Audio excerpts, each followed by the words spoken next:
absolutely stunning. I'm so excited.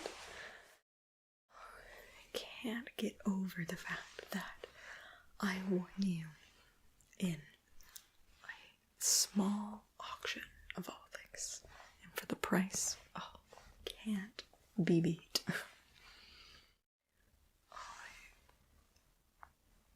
Amazing, amazing. I cannot wait of you in my collection, my dear.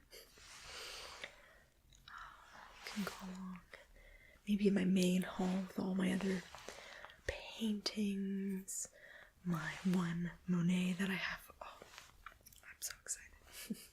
I think you'll complement but also contrast all my other pieces in that area very, very well. Right. Well, before I get to put you on display with all of my other treasures, I have to get you all cataloged and maybe give you a little bit of sprucing up. You seem like a little dirty here. Just a little bit. It's not too bad. But give you a bit of a tune-up. Catalog you. Make sure I mark any information, any, what's the word? Imperfections, damage, anything that might not have come with your paperwork from the auction. So I have a perfect record of you. Okay. Well, what I'm going to do first is I'm going to put my gloves on and take a very good look at you.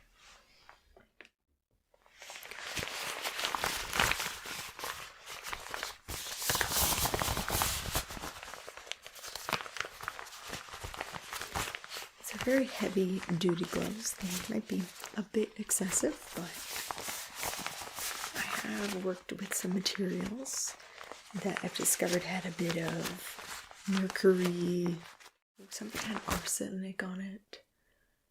I have a lot of lead sometimes, lead traces. I don't think that's the case with you, but I need to be extra careful.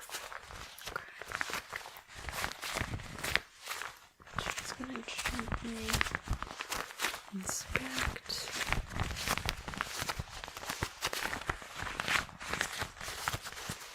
Also, gently touch all to here to see what exactly I'm working with, and to feel if there are any indentations or damage that are internal and not possibly visible by just looking at you.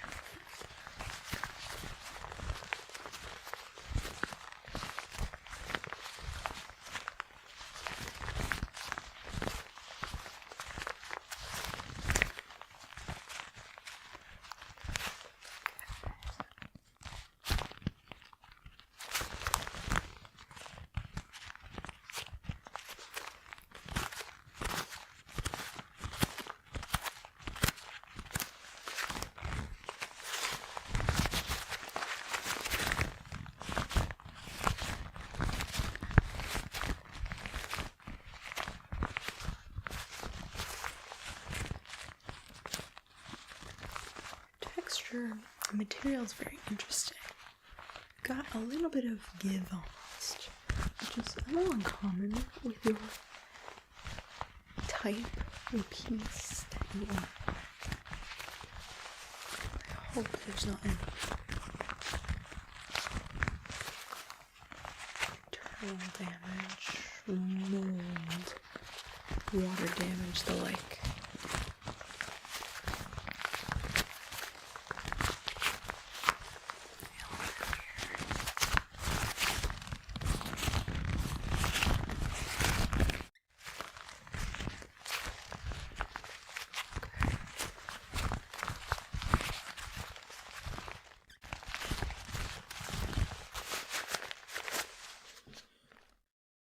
Inspect the back here, okay? Good. Okay. Very carefully on the side here.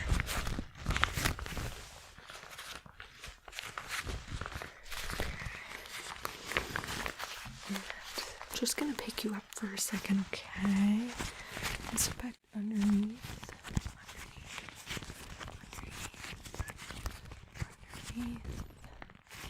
Good. Okay, put you back down. Let's give you a little turn here. Apologies for any squeaking. Just comes with the territory when you've got these big gloves on. Okay.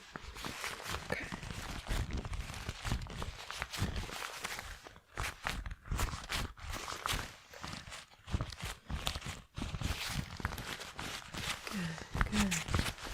Okay. I'm just gonna pull you down and I want to inspect inside. Check for that mold and mildew there. Then just reach in with this little brush here and dust around. See if any material comes out. Okay. The brush is as clean as a whistle. Not a little dusty. Okay, good. Probably take some samples still. Just to be safe. You don't have any weird smells or the telltale signs of some toxic older materials that have been used in paint, in sealants, glazes, things like that. Okay. There's that. Take one more peek in. Okay. So it appears that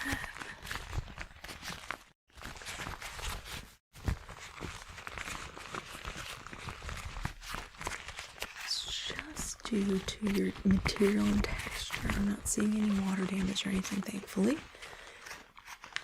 It might have been stored in a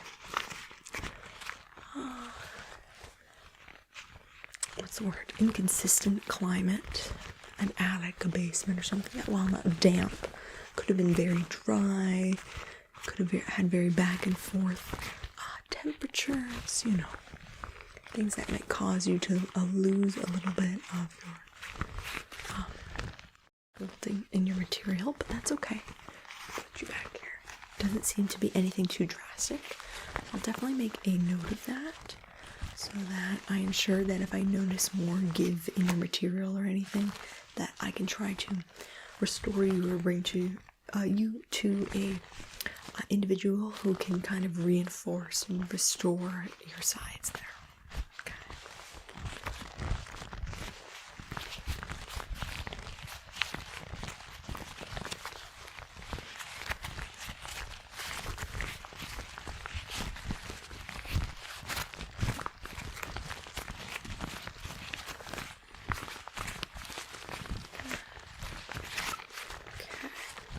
One last look around here.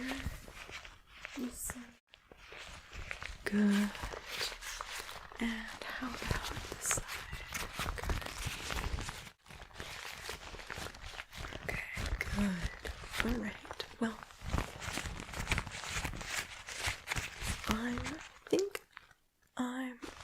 wait, what is this?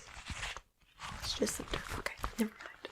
Well, I think I'm pretty satisfied with your current condition. I am pretty impressed, actually. I have quite a few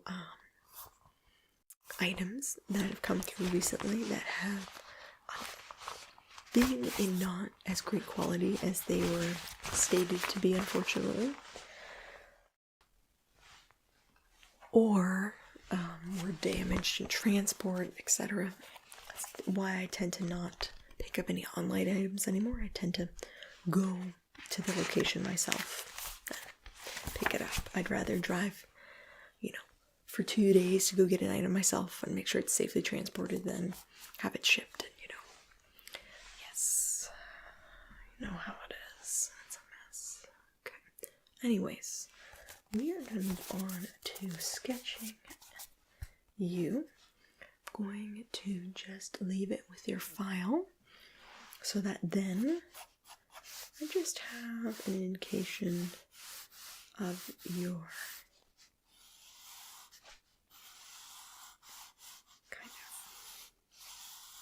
shape your style.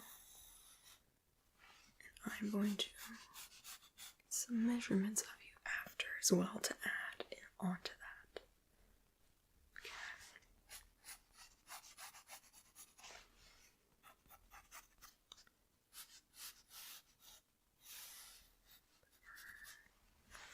Okay, we're that way there.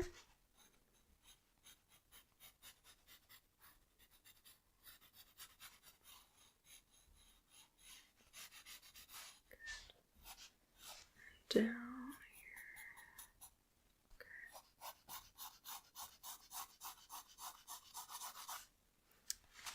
Then your left side. Okay.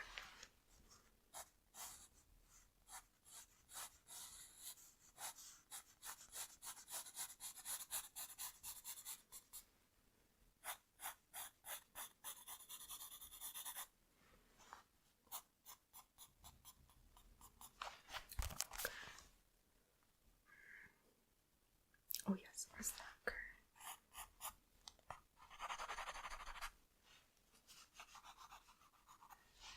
And then your base kind of tapers off here to this one side, and then over to the left. There's like a little bit of a jagged edge, which is very unique. Okay.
Beautiful.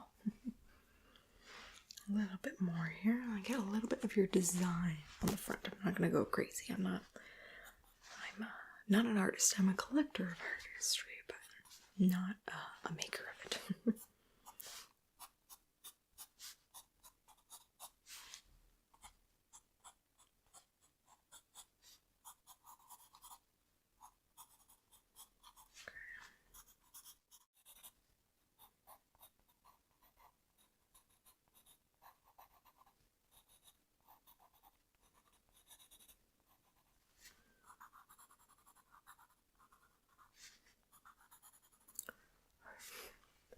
My favorite thing about you are all these like little stars, like the little bits and pieces, like almost like flaked all over you like gold.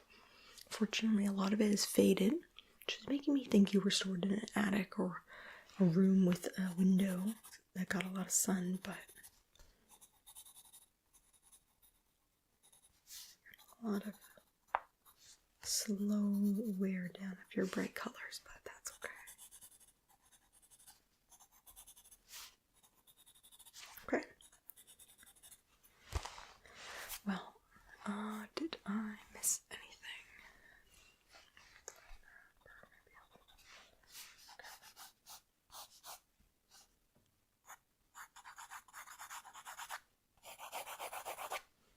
Good. Okay. Well, I think we might as well move right along to measuring you, and I will be able to just add the dimensions right onto my picture here. Okay, so let me grab my measuring tape here. Okay, beautiful. Okay, let's start with some basic measurements here. Start from the top. View here to the base. Good. Okay. measure it on the opposite side here. Make sure it's the same. That again. Okay. And here. Oh, that is interesting. Okay, so you have a very minimal difference in the length on either side of you.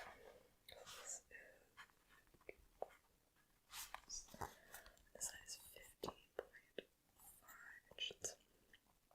It's only like 0.2 of an inch off, but still significant enough to make note of it. Just looking at you, I can't really tell. Could be the lighting though, but it's okay. Alright, now across on the top. Good, good, good. Okay. Excellent. Right. Okay, that one's better. Okay. And then the bottom. Okay. Yeah, okay, so those are all equally the same, thankfully.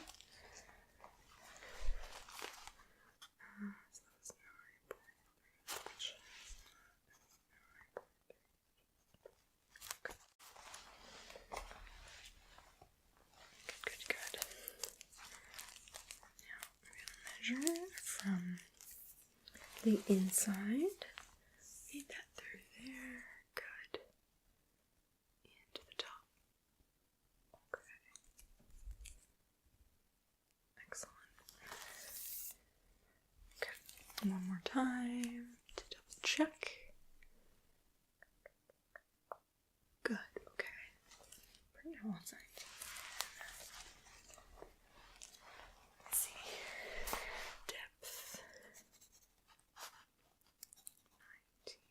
The dot. Okay, excellent. Now, I feel like I'm missing a measurement here. Oh, around. Goodness. I think I was a newbie. It's not like I have been doing it for 12 years or anything. Or is it 13? Oh no, almost 13, yeah. Crazy stuff. Where has the time gone? This thing is so finicky sometimes. Okay, let's try there. Good. Around a little more. Good. I'm just gonna step on the side of you here. Okay. And left side here. Around a bit more. Good. Okay. It's 20. Okay. It's 20 and 30 around. Okay. A little more here. Okay. Okay, so the second time. Alright.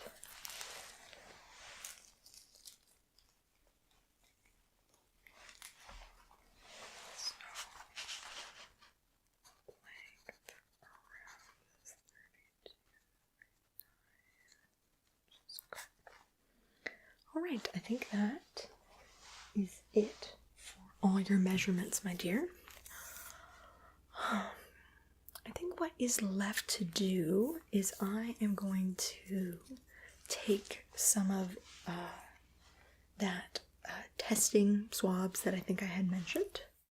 So we can make sure that you don't have any toxic chemicals or anything. Got my own little mini lab here, so it's not too bad in terms of me having to test them myself, but if I need to, I can send them off to someone to do some further testing if I'm worried about any toxic materials. Okay.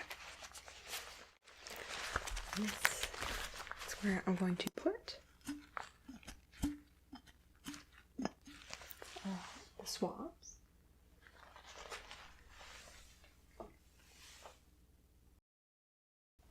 got here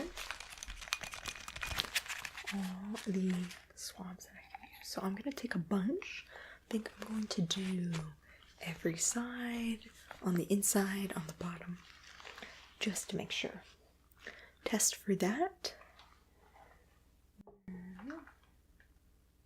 Make sure that we're safe here. All right.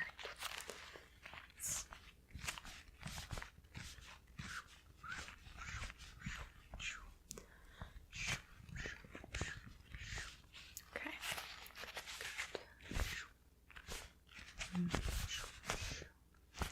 I think that's just dust there.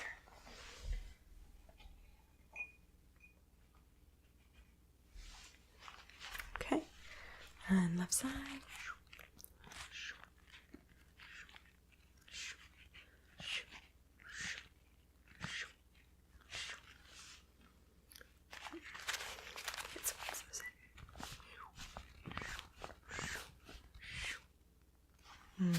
Seems like dust to me, thankfully. Okay. On the front here.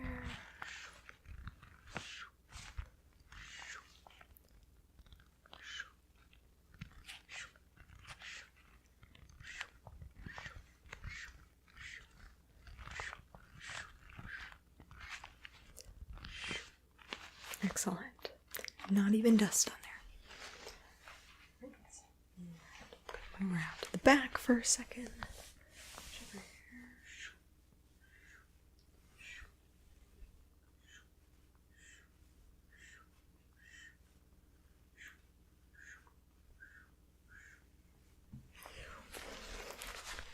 Back on the side as well.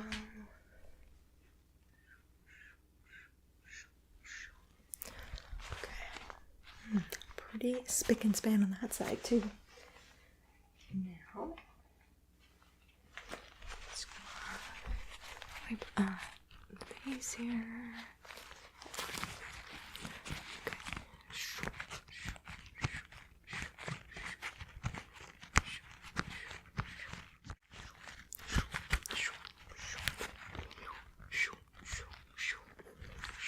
Okay. Excellent. More dust there. Now, the one part that I'm worried about. Take a swab inside here and see, reach up, if there's anything in here I should be worried about.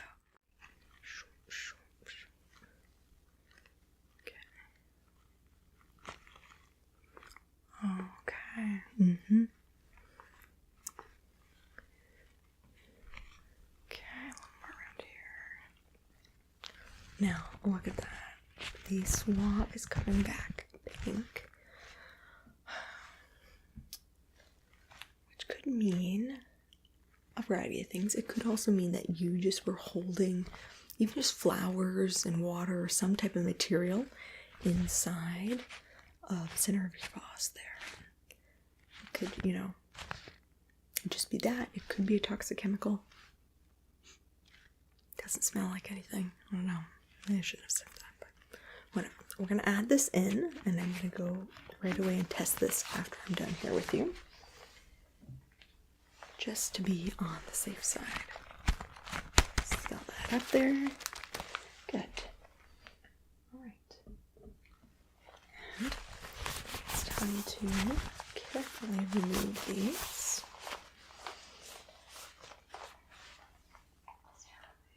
Okay. Well, other than, you know, a bit of dust, that little bit of worrisome possible toxicity, material, whatever inside your base, you don't seem too bad off. Hey? I'm going to give you a quick dust down before I finish up by taking some notes, okay?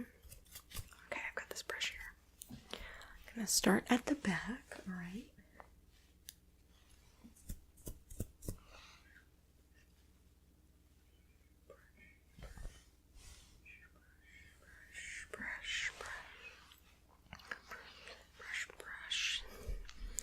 There's no dust and dirt left behind. Brush, brush, brush, brush. In the meantime, thankfully, you are very clean. I've had some pieces before that I've spent literal hours just carefully cleaning, you know, because I can't just put water on any pieces of art. That would be dumb. Brush.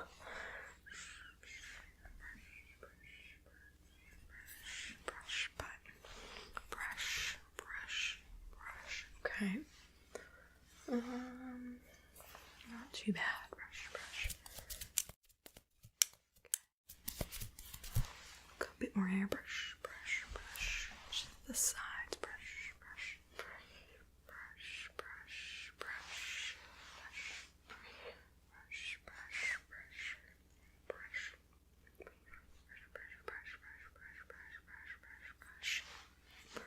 Brush.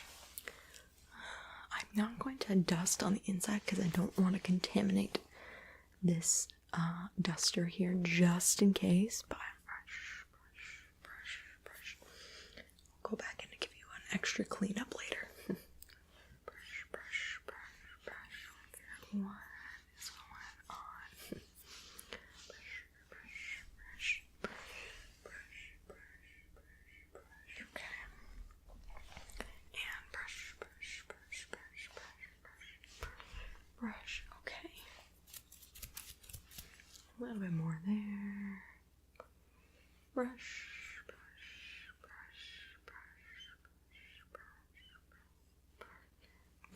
Good. Okay. You look so sparkly and clean, my dear. It's excellent. Well, give me a moment just to take a couple notes on you so I don't forget any things I noticed today, alright? Okay.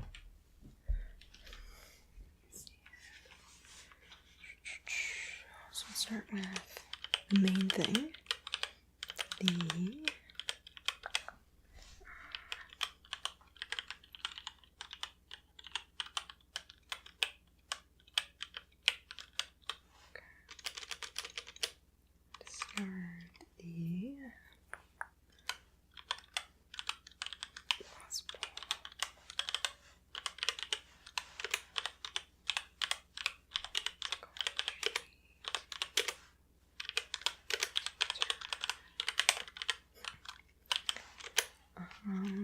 What else?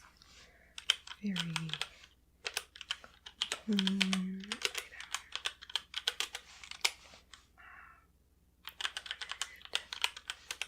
Dusting.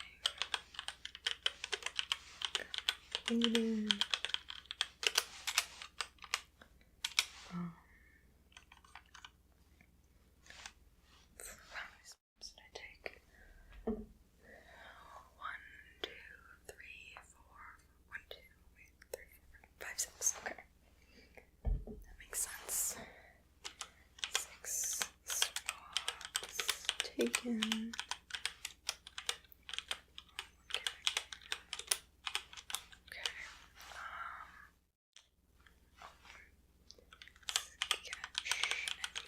Measurements taken.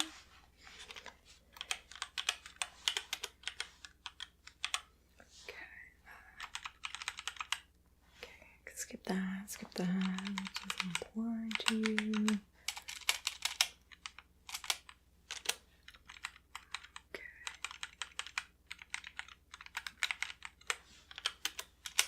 Okay, so we'll check yes, completed. Sketch, yes, completed.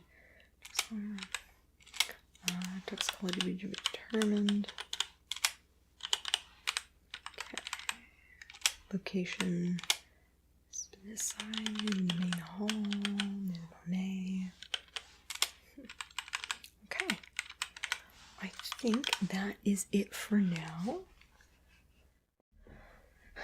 I've done measurements, sketches, inspecting, cleaning. I don't think I've forgotten anything. Oh, I'm so excited to have you. I'm gonna leave you here for a bit, cover you back up, and go deal with those tests first. If they come back negative, there's no issue, then I'll be able to get you out and put you right on display.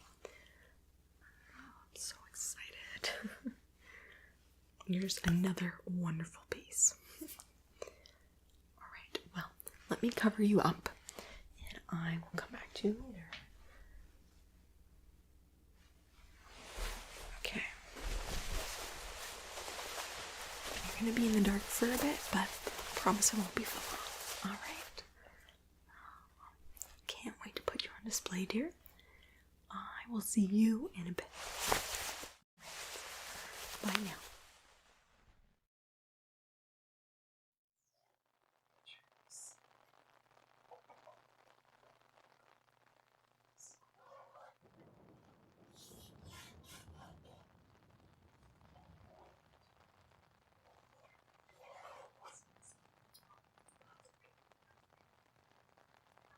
I'll get back to you later.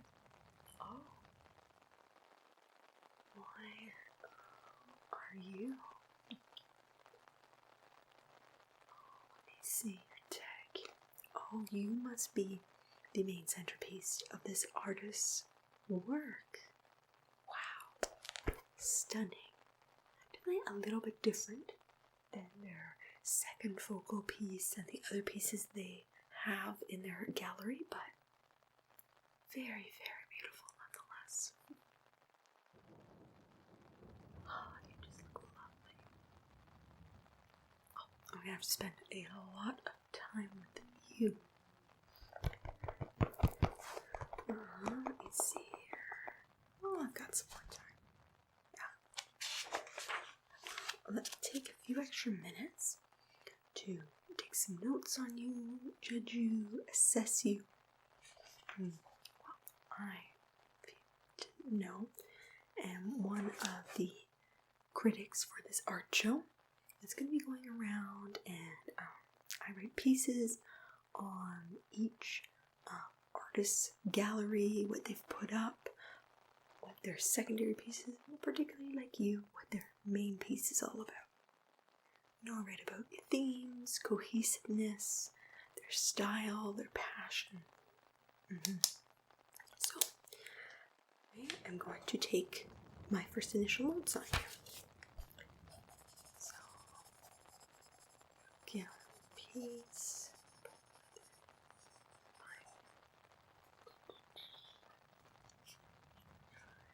Frame, I'll have to measure your frame after. I've got my measuring tape here for those measly measurements in a bit. The gallery is very particular for certain expositions, such as this one where the painting's art must remain within a certain size range.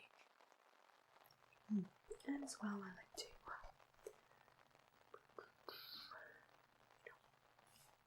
pick and choose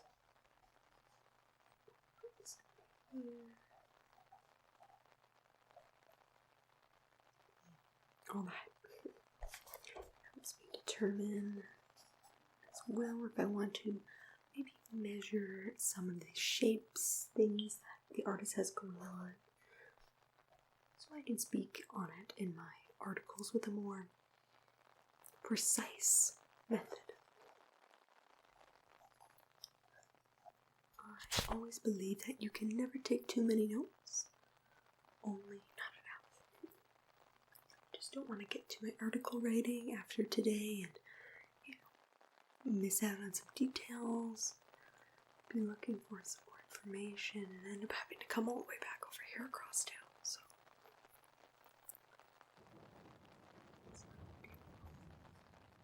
still a nature-based piece like the artist's other works.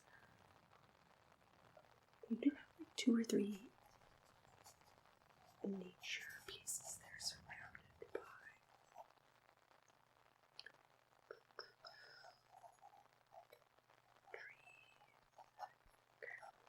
I took some notes on those other guys as well, but you're the shining star for today. Okay, so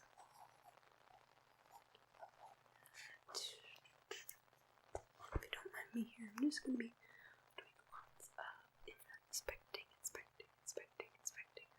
of you. Let me see here.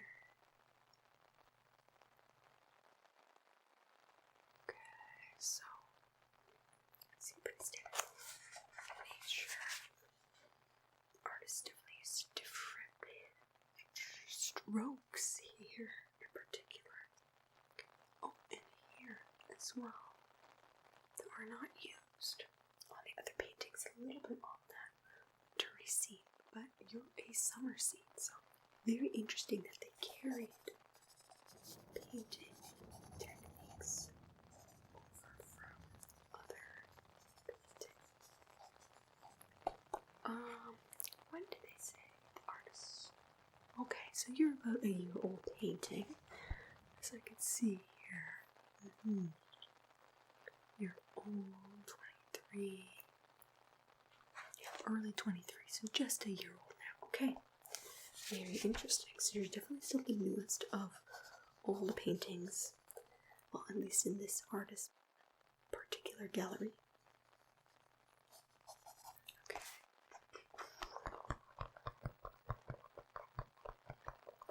Kind of reflect back on some of the earlier works, actually, that have like a wider brushstroke, a grander design to it, taking quite an interesting shape.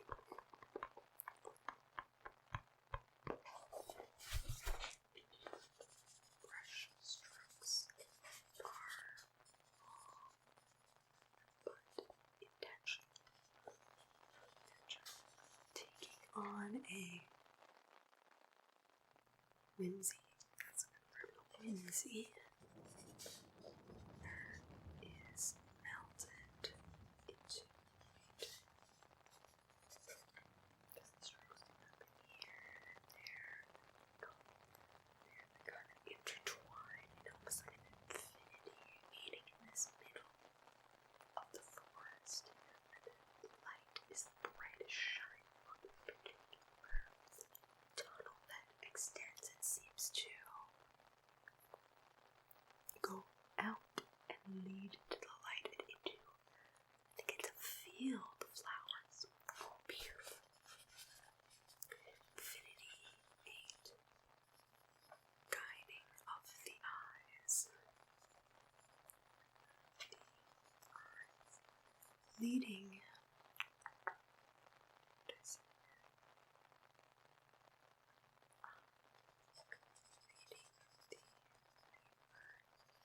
Into the center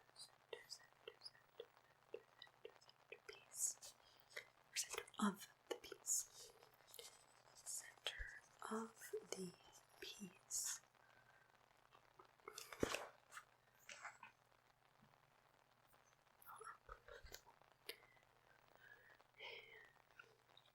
The artist has well created some type of depth. And this Infinity Age is based on there being broader, heavier brushstrokes here that almost seem to be more full of paint on the left, and right, that lead into the middle where there's a little bit of paint and it's lighter, it's brighter, it guides right in. Very interesting. Definitely ones I have not seen before, or not seen much of in modern.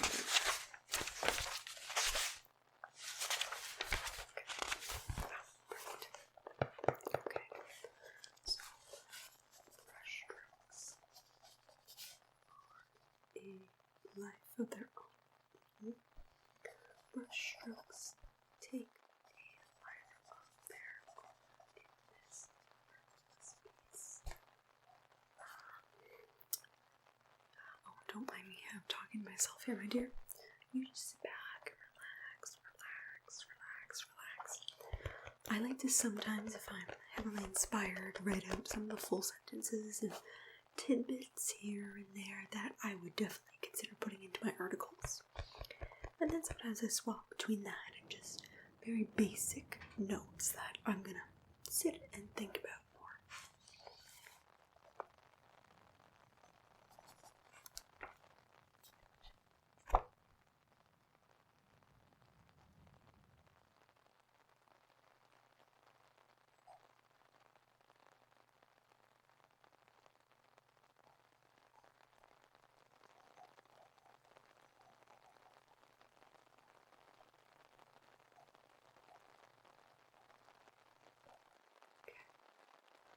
So that should be all the initial details and general explanation of you that I need so far. Okay, what I am going to take a second to do is get some measurements for you, because as a critic, it's not only my job to be super accurate with everything, but to also help maintain the rules of the gallery and of the particular current setup that is happening. So I need to make sure that your artist kept you in the right dimensions. From my first initial look, I'm not seeing any issues, but let me see here. So we're going to get across here on your frame. I'm going to go all the way around your frame, and then I'll take a couple cute measurements of the trees, the foliage here. Good, good, good.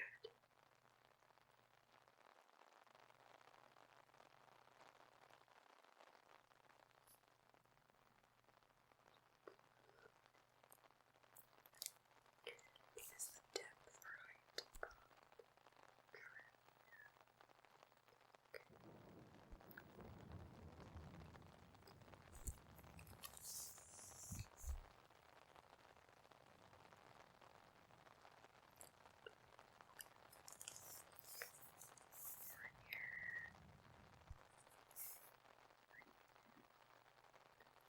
Okay, now to get the right side.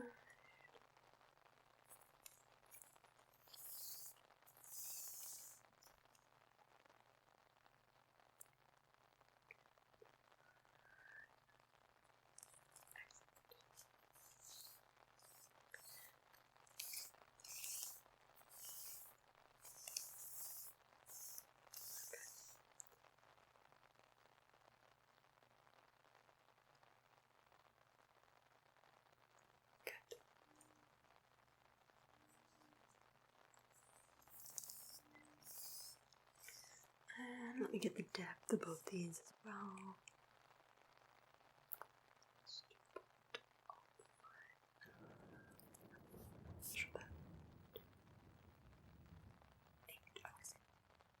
Not too worried about the trim. I think it's all going to be the same, but I have to check.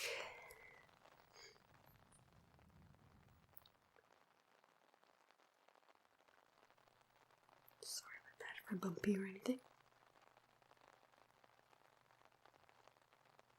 Good. And finally, your top measurements here.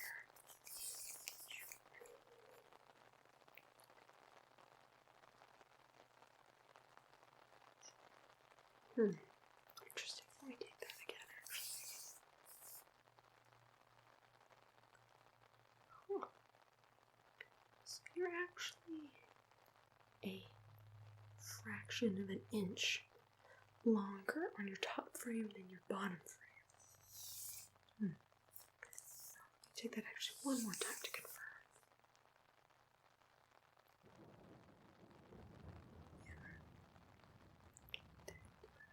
Okay. Wow. Well, that shouldn't be a problem because all the dimensions are within the same range. Though that does make me wonder then, dear. Or is your frame handmade then? It might just be because usually mass-produced ones are perfectly on the nose, but this one's got some heart to it. And if it's, the slightest bit off from the top and the bottom lengths by just such a small fraction, that could be a sign that it was designed with the, oh, yes, I can see here. Actually, on your sides, that your trim is just a little bit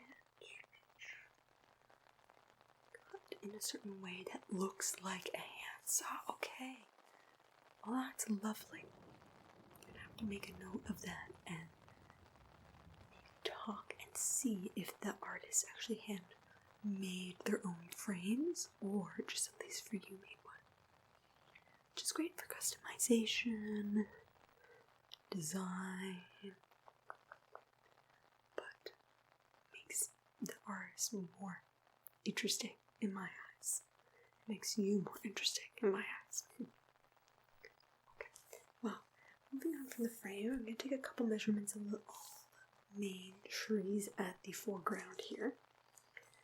Just because I want to have measurements in case I want to talk about it in my article. I'm not sure exactly how I'd use it, but I've been surprised before. Okay.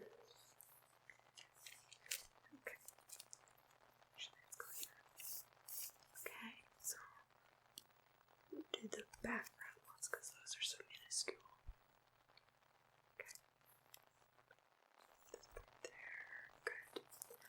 Put the trees at the foreground here. Good. Good. Good. Good. Good. Good. Far side here. Good. Good. Good. Good. Good. Good. And I'm gonna do the last two like little ones, the smallest. Good. Good. Okay. Those are great, my dear. A little bit extra to talk about if need be. Now, to finish off your inspection, before I go and take my final notes, I'm going to just do a quick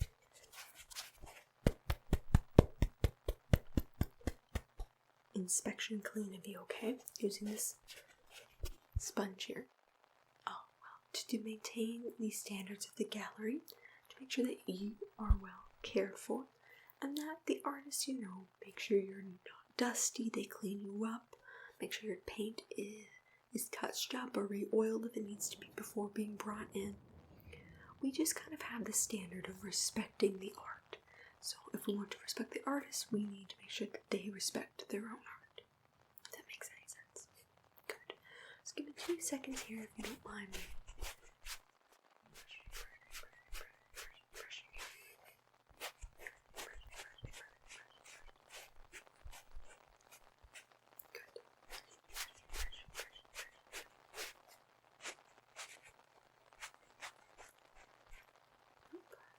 Nothing so far.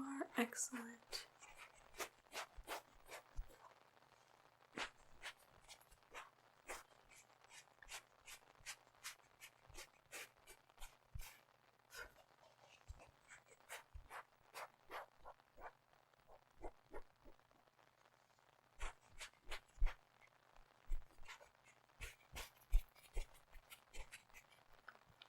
Good. Yeah. Nothing. I wasn't worried at all, but have to check. Part of my job. I'm just gonna go around your frame corners, okay? Good, good. Nope, no flaking. No dust, even in the corners. Your artist did a good job of caring for you, even as a painting that's just about a year old now.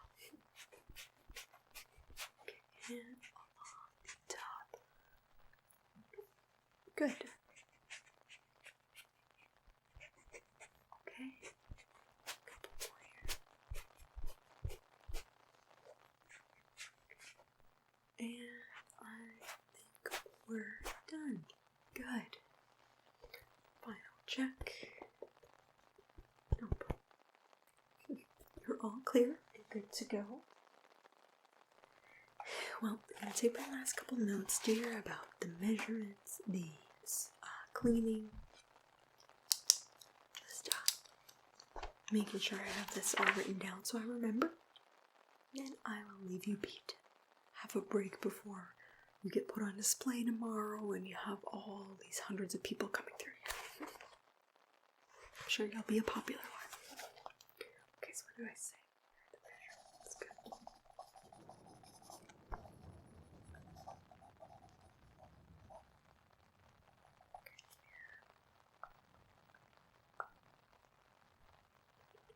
Okay.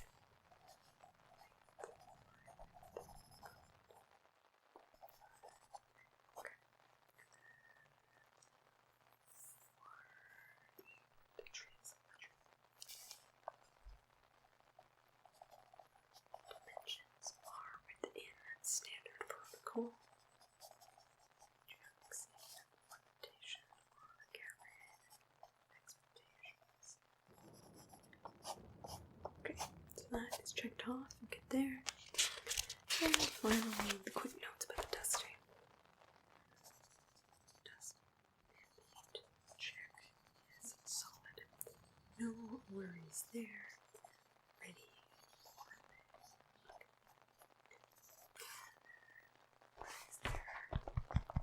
right. Well, I think check, and check. I've done everything that I need to do with you today, my dear. It was lovely to be in your presence. I'm definitely going to come back and take some more notes from afar when the gallery is open tomorrow or maybe the next day, and kind of talk to people more about you, what they think about you, and get some quotes and feedback from them to finish off my article. Alright?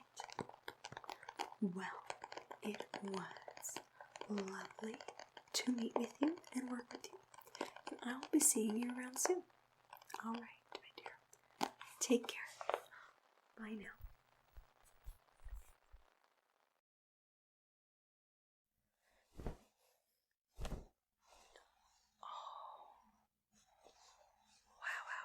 Wow.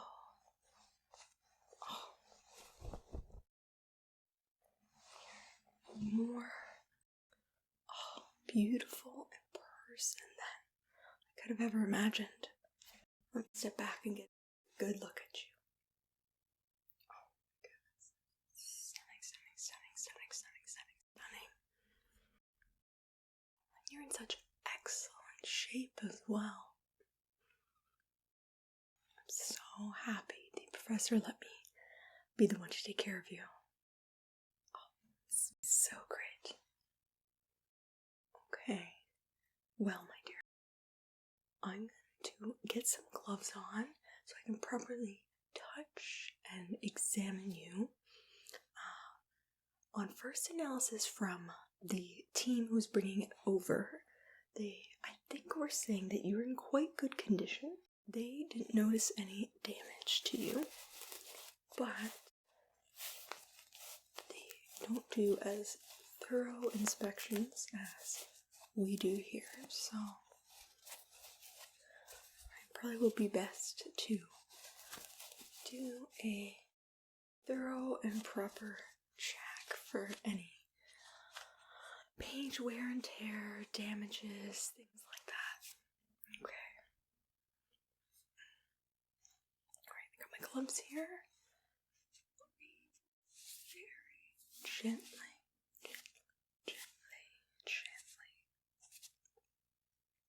examine here.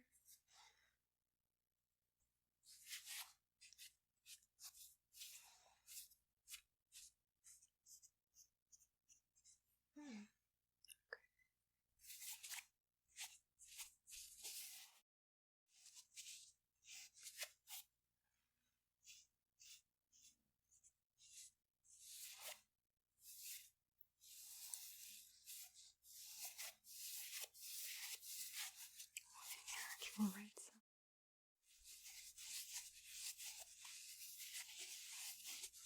And then moving to the left.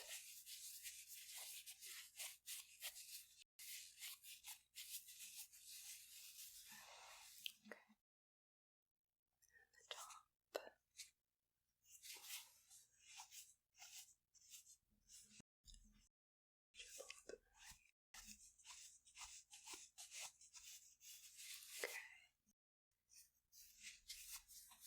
And down here at the bottom.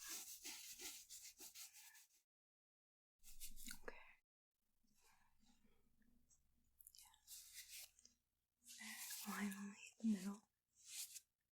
Main center of your beautiful artwork.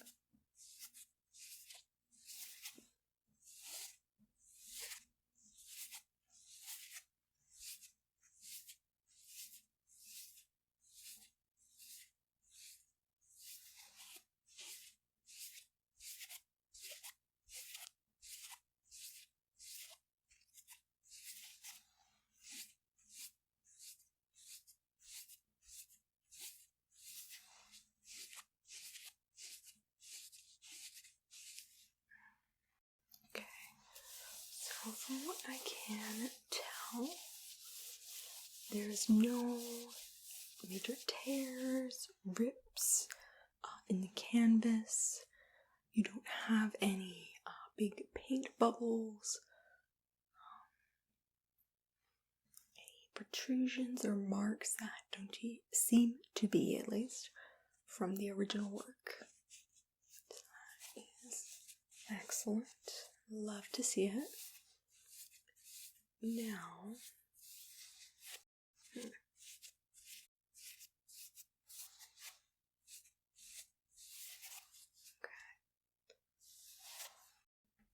noticing a little bit, unfortunately, of a little bit of sun damage up on the top right here.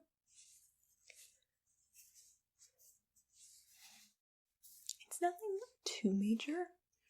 I think a casual museum goer is not going to notice it.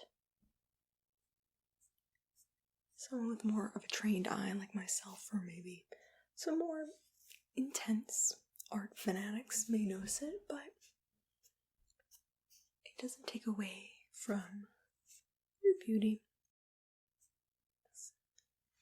Damage only helps accentuate your authenticity and a little bit of your charm, I guess I would say. Yeah, so it extends from right here just up to the top right corner there. Okay. It's almost like a hairline fracture. It's very, very thin. Which I am not sure how that would occur. To have such a small amount of sun damage, usually when we get pieces, that's everywhere, so.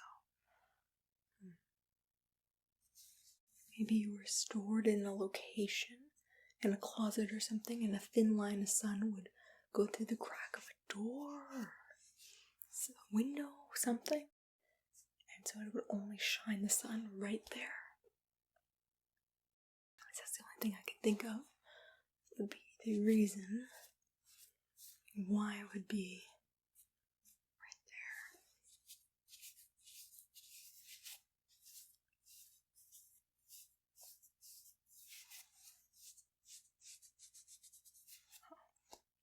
Okay.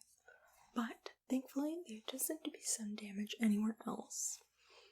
And because it doesn't seem to be too noticeable, I think we could get away with maybe just treating that one fracture through there with a solution, let it harden and get clean, and then clean you off, and it should be okay. It'll stop the damage from, spreading or causing more damage to the back of your canvas here. Okay, excellent. My little pointer here. I'll be very gentle, don't you worry. Let me see here.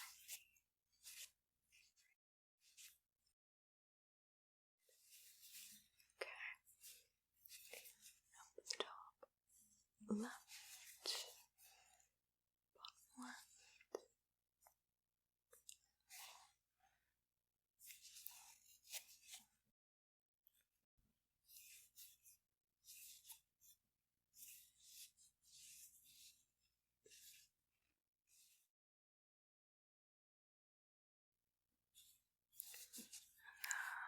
Top here. Good. Good. Spots in the center.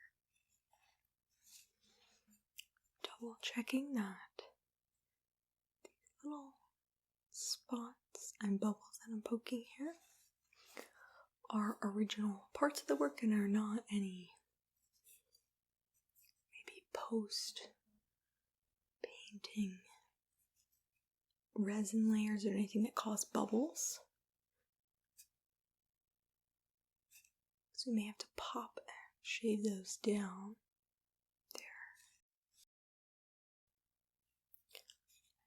Material that may actually in the long run harm the integrity of maybe your colors, the intensity of the paints that were used, things like that. Okay. Let's do it back again. Okay. Couple more here. Good. Excellent.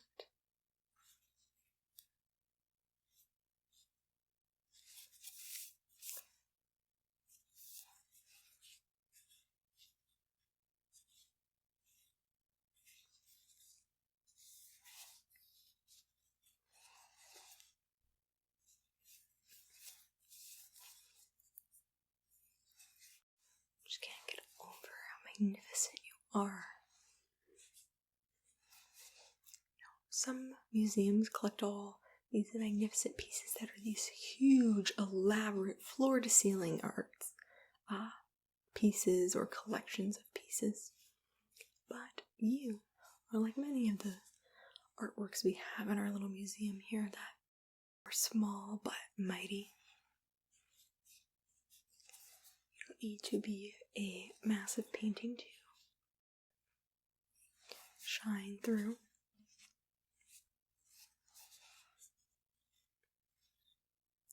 Just the way you are.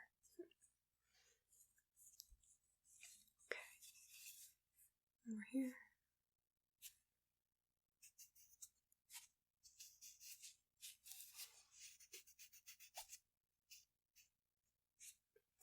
Excellent.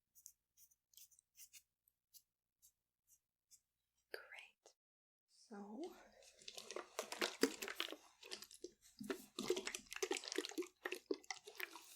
I don't think there's too much damage or anything to note other than that little bit of sun damage, which is fantastic.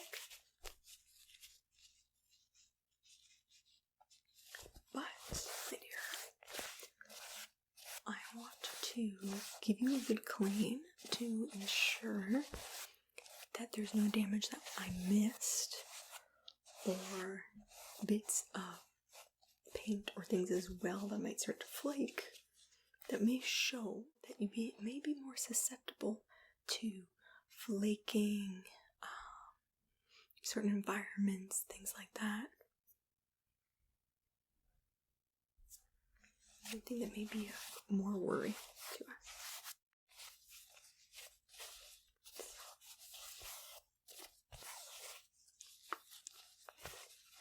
Okay. So I've got this.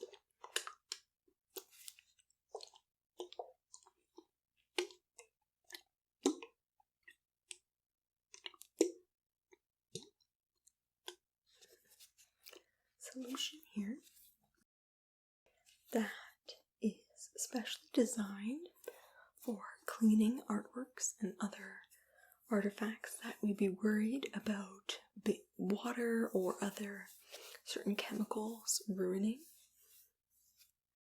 So, my professor has concocted this specialty in-house cleaning solution. Alright, so don't you worry. And then I'm going to just go in with a very light spray and then just give you a wipe down, alright?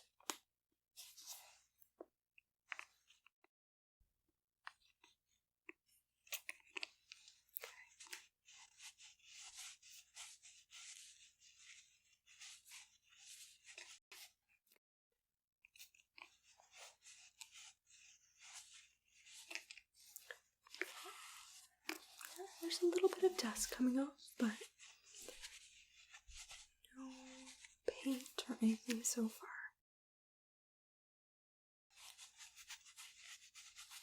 Okay, good.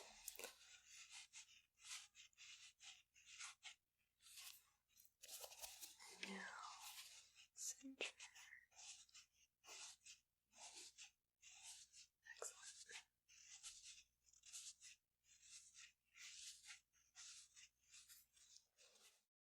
Good. And right side.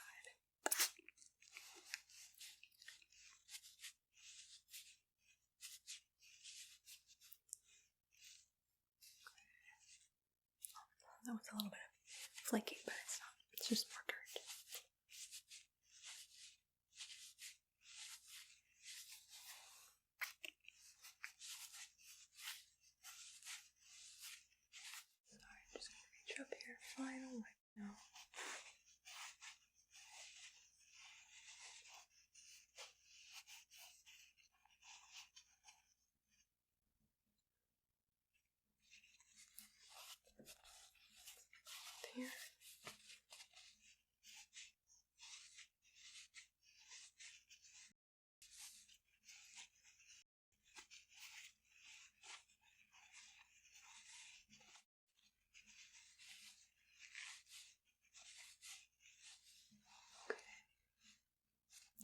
good to me.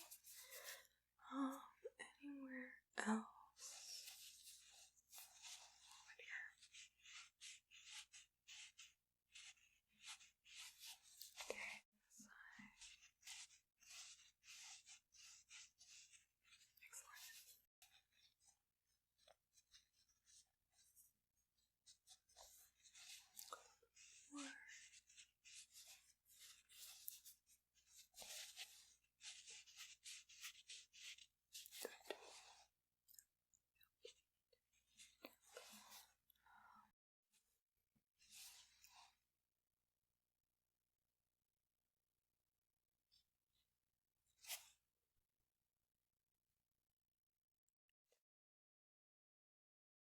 One more here.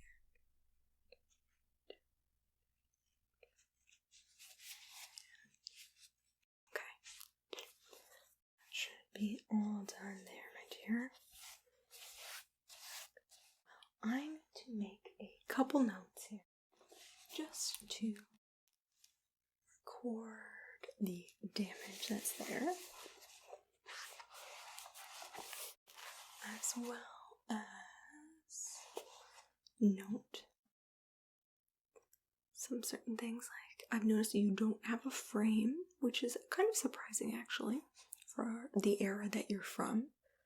But we'll have to I'm gonna get you a frame in a second. But make note of that. Make note of the sun. Make note of... Okay.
That all your info is recorded and stuff here, I'm going to quickly paint some sun damage protection on this fissure here, and then I'm going to go in and we'll do the framing and everything. That will make you look complete and all finished, tidy, Just lovely.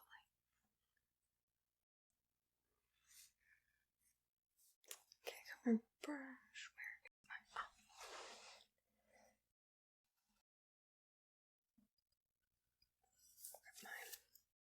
Looks like a mug, but it actually holds the sun protection mixture.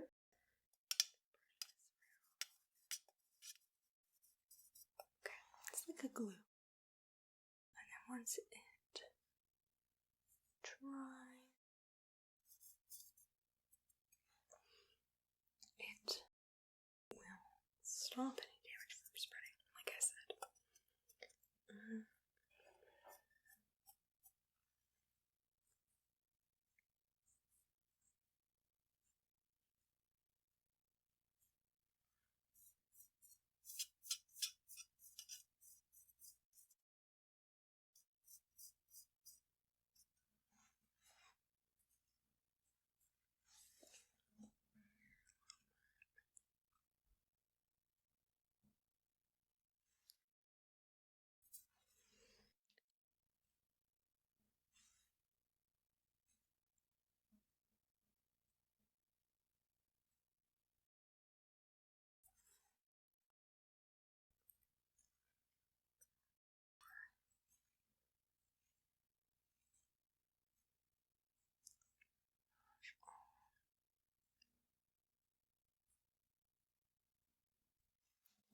Now, while that takes a moment to dry, I'm going to set you up with this frame here.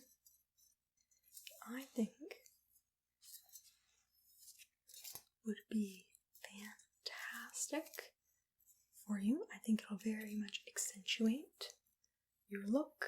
It's just this soft gold, but it's the perfect size and shape for yourself there. And as well, in it, there are these tiny grooves of detail that will only work to accentuate your fine details instead of overbearing and overpowering. You can see there as well, it's all down there. I think this will go very well with some of the other art pieces we have here. I have a feeling that you'll be going on this wall behind me if we don't plan on keeping you on this wall here. We'll see what we're feeling, but let me get this frame on you first and see how that looks. Okay, let me adjust here. Good, excellent. I quite like that. Let me just take a minute. Some adjustments here.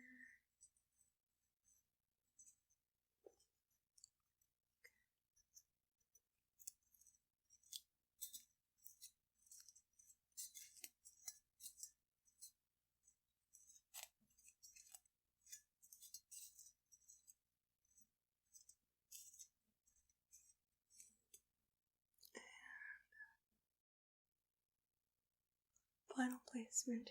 Oh, it looks amazing. Oh, now you really fit in with our artworks here. Excellent. Check them. Everything is final and secure. Good. Okay. So, my dear, you are just about ready to get formally placed in our museum. Just gonna check here. Yeah, the fissure is just about dry, so that should be all good. You shouldn't get any more damage there. So I think all that's left to do is for me to write up a little blurb about you. Something that the different people can read to get a description of you, a little bit of your history, what we know about your artist, things like that. So people have a little bit of context.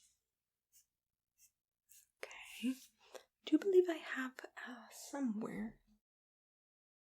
Did it go? I do have a book that's the whole history. The whole history of you. It's this lovely book that we've actually had in our collection for quite a while. It's got some info about your artist, and as well as some other art pieces done by other artists that we already had in our collection as well. So I'm very excited to get you to look through this lovely piece again.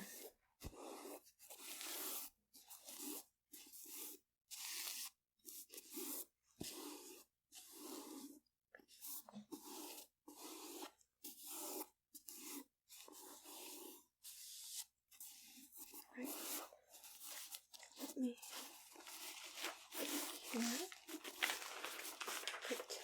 Chapter.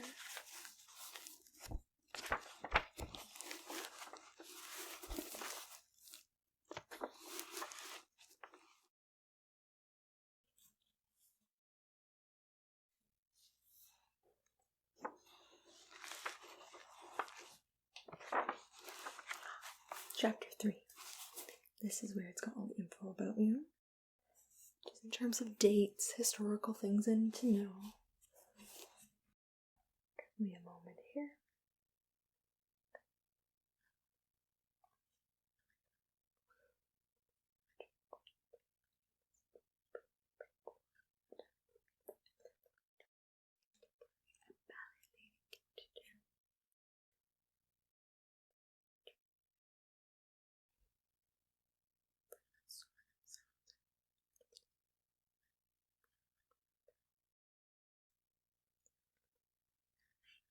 Blah, blah, blah.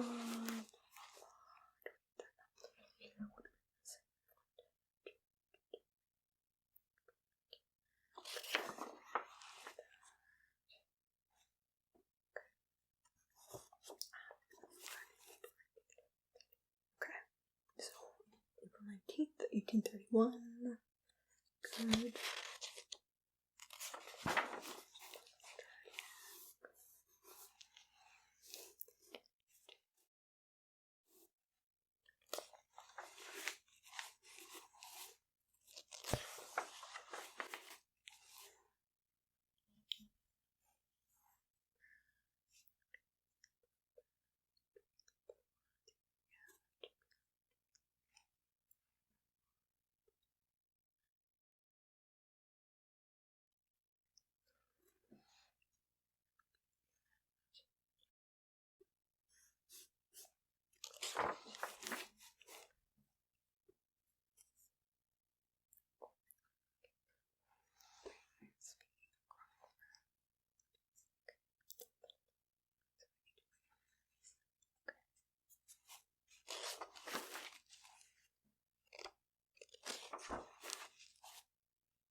Right. Well, my dear, I have written the whole little blurb about you. I got all the dates, location, that extra little bit of info that I needed for your background. It's all ready to go. I'm going to get it professionally printed off. I'll get to that soon. You don't go on official display until next week, so I've got a little bit of time. That also gives time for you to get adjusted to the museum, for me to check in a day or two that this glue is holding up well over your sun damage here. All those lovely things. Okay. But as for your location, I'm actually quite happy with you being here. You are kind of front and center to this new display here, and I think you're quite worthy of it. So I have to wait to get final approval from the professor, but other than that, I think you are all ready. Oh, I'm so excited to get to show you off to new people. We're going to come through the museum, tell them all about you, about your history and your past. So I hope that you enjoy it here. And thank you so much for being a part of our lovely collection. Alright. Well, you take care, and I'll be back in a bit to check on that damage for you, alright? Alright. Well, I'll see you later. Bye now. So this is our latest one, hey? Well, it at least looks, better than the last 10 other items.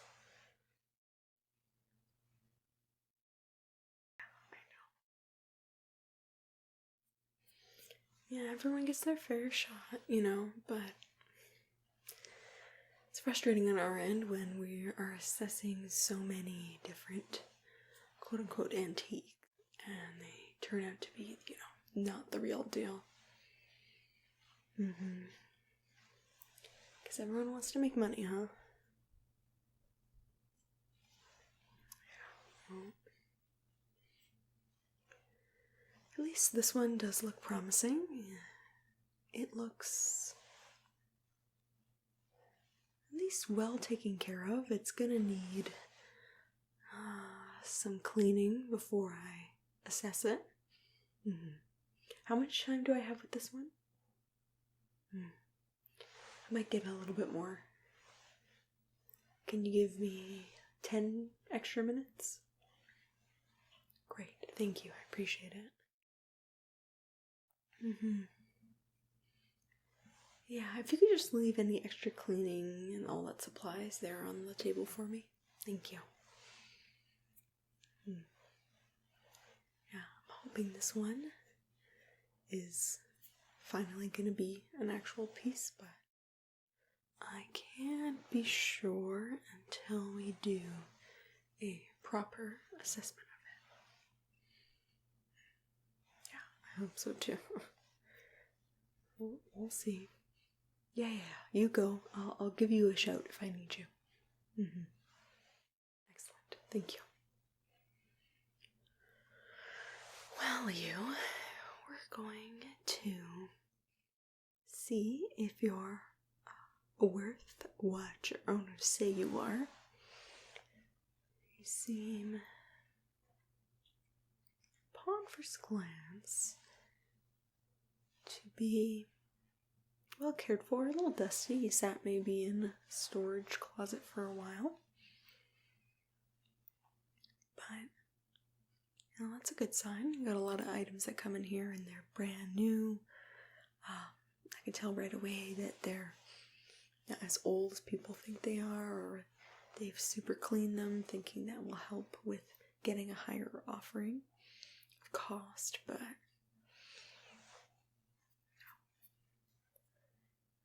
you better hope that you are worth what they say you are. Let me take a look here in my notes and what I was sent over about you. Your item 3794. Okay, 3794.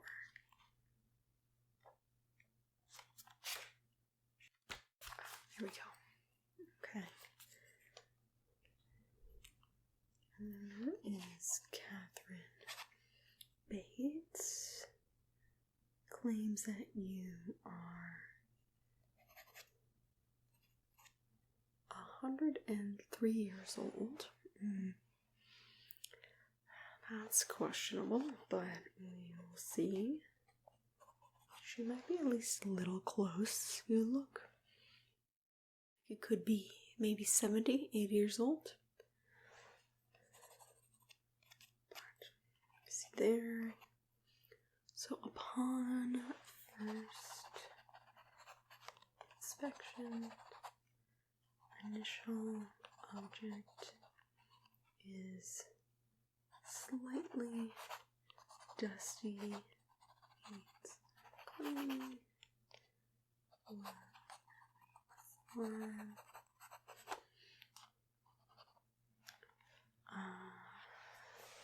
okay, so you don't seem broken anywhere. Once I wipe this final layer of dust off you, then it'll give me a better picture, but you so far don't seem to have any issues. So that's good. No breaking inspection. Okay. And so your owners claim that you are an old family heirloom, as is pretty common. Not sure what family member you're from, but that it's been in your family for a couple generations. Sat in a closet for a long time. Your current owner was given it in a box of memorabilia, but did not realize that you were in there until very recently. Okay, fair. Well, let me get you cleaned up, and we're gonna see really how old you are. So, let me get my sponge here, and I'm just going to lightly, gently clean down all here.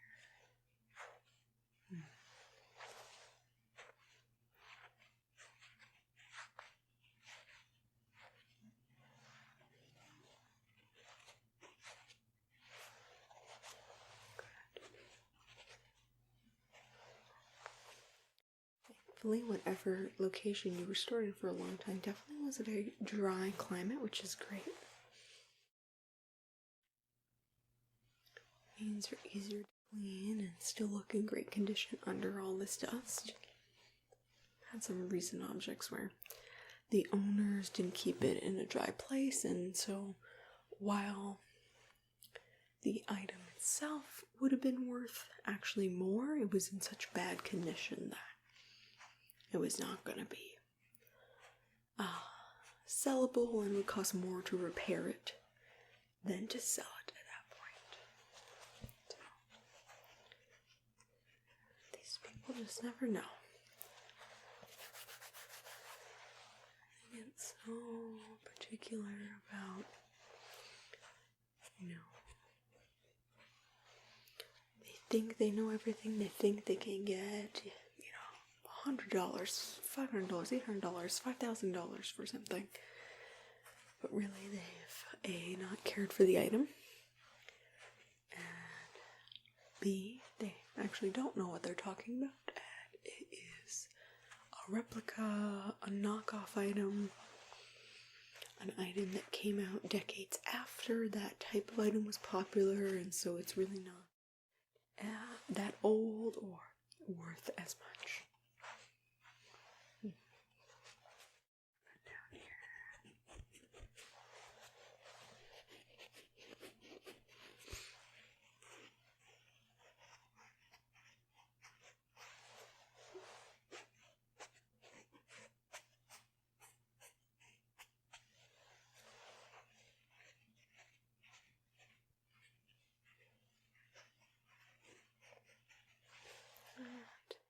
And walk around and get the back here.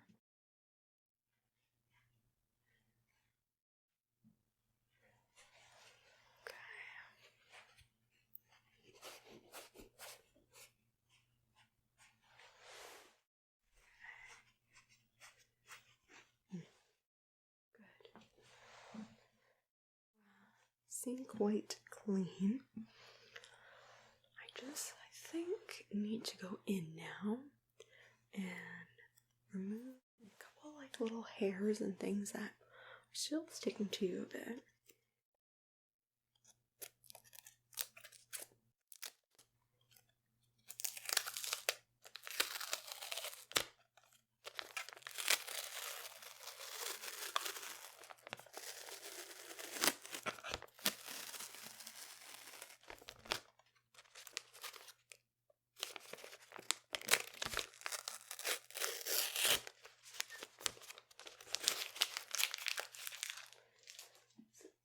Piece, put away there. There we go. Fresh and clean.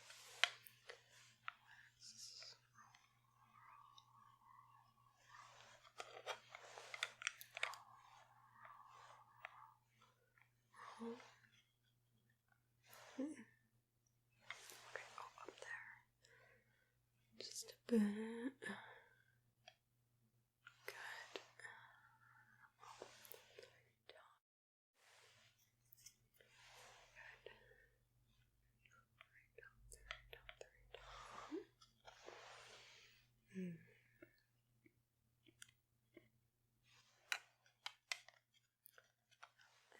At the back there, just gonna reach.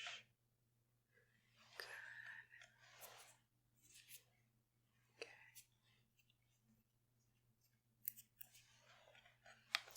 Here.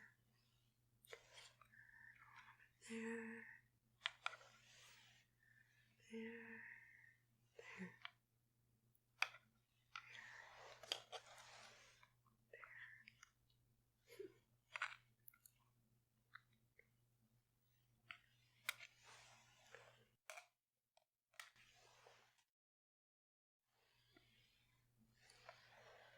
Alright. Let's see. Yeah, you're in much better condition than I thought. And now I can see your full, like, kind of colors and details a lot better. Which is excellent. Quite stunning, actually. At least, in comparison to all the pieces of junk that have been coming through my storefront lately. But you know what? I think there are a couple little, I can't tell if they're like pieces of you that have broken off or what, so I'm just going to gently pat them and remove anything. Just want to make sure that they are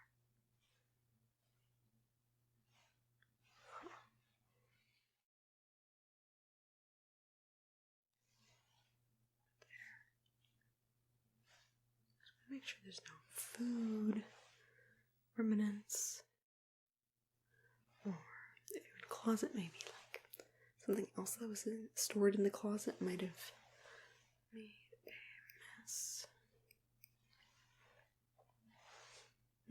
So, for example, I've got a spot here on you that doesn't seem to be your typical color or anything. It's not really coming off, so I'm just gonna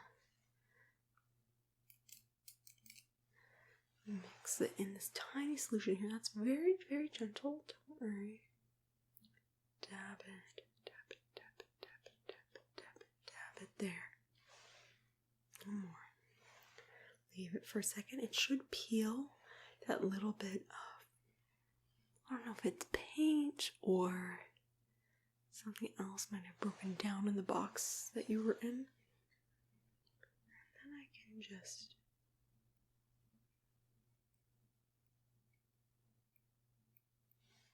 there we go. The little pieces are now coming off here.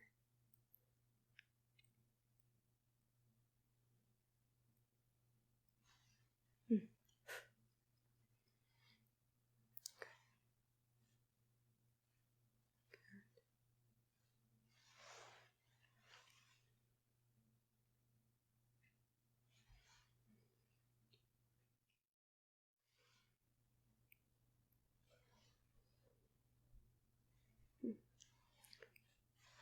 Just a little bit more there. Good. Alright. I think that's all of that spot. Good. And it didn't seem to leave any markings behind, which is excellent. Spin a little bit more here. The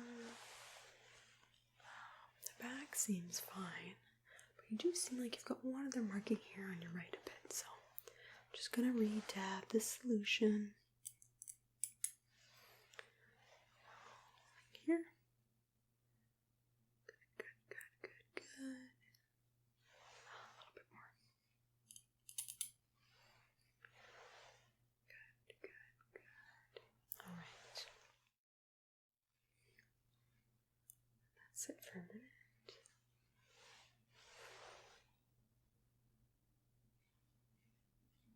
Good. All right.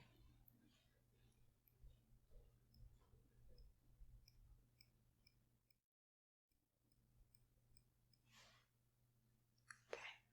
Good. It's starting to come off here. This seems to be the same type of material, whatever it is, that was stuck to you. But figure out that later.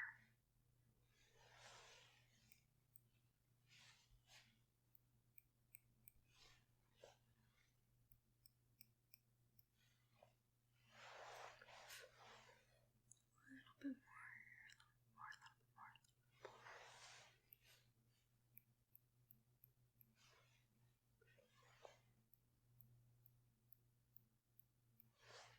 Good. Okay. Final piece. Excellent. Yeah. And perfect job, if I do say so myself. No markings left behind, no residue. It's perfect. Well, what I have to do next now in the process is take a couple quick measurements of you.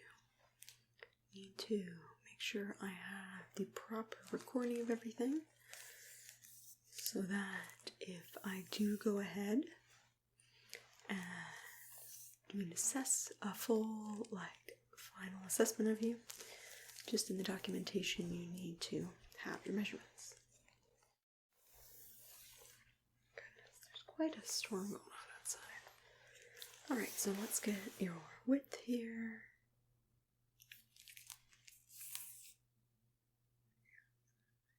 Okay. And height. Oh, you're taller than I thought. How about in the front here? There's a little bit of difference. As I thought, you're slightly misshapen. Do I believe that's on purpose? Because you're definitely handmade here. Which is another good sign for this appraisal.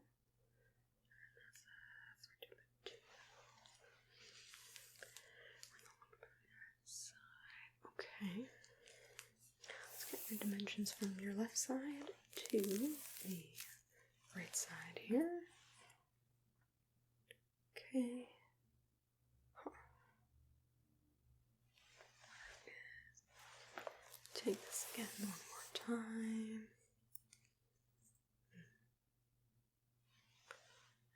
Same thing. Okay.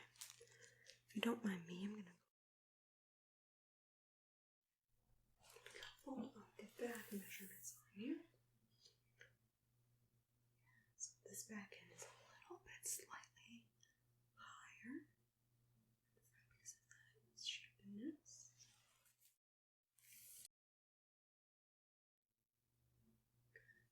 Okay. I always take 2 measurements to make sure that it's as accurate as possible. And then I'm going to measure around the top. So it's going to come over the front of you here, measuring to the back. It's here. Okay.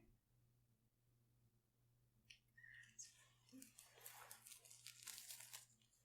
Try again the other way. Just check that back here.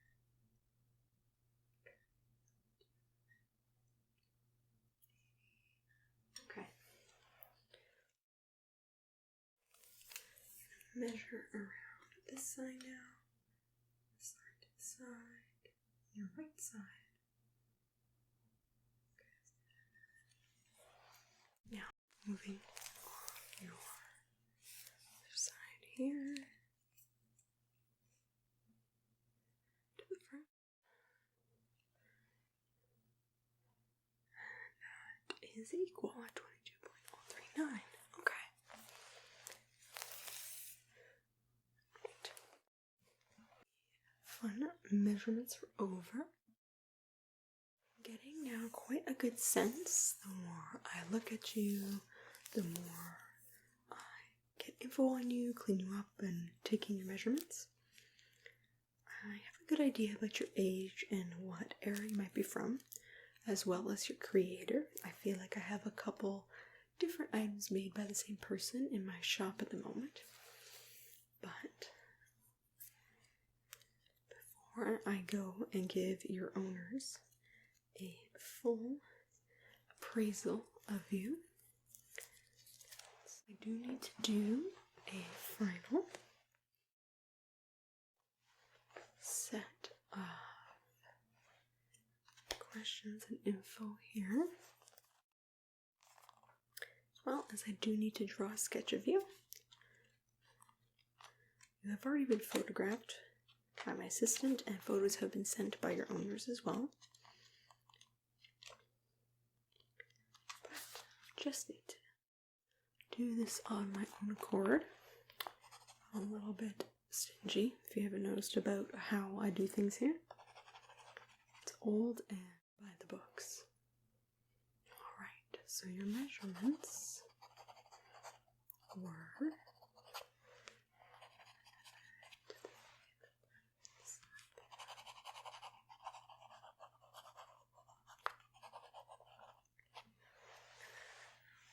side, left side.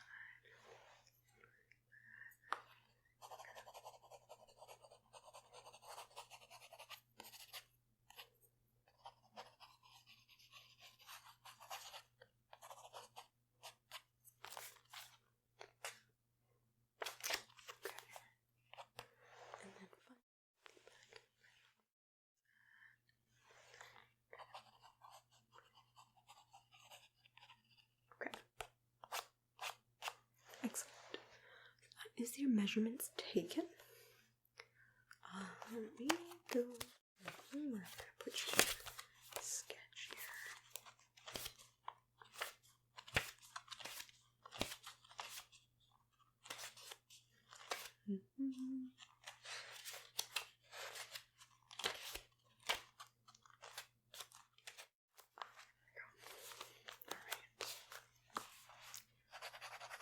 Start with the it's here, okay. And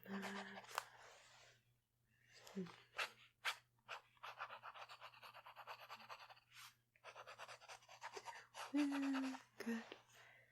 And down here on the left side.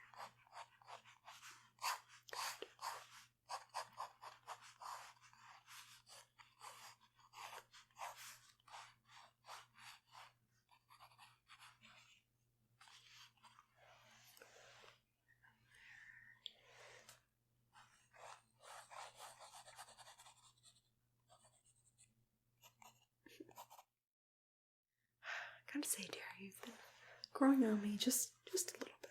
You're such a unique piece. And you've got a lot of charm to you. So,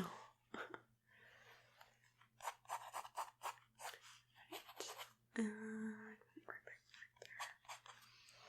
I'm just gonna do a brief sketch of your detailing here. And stuff on the top here and down.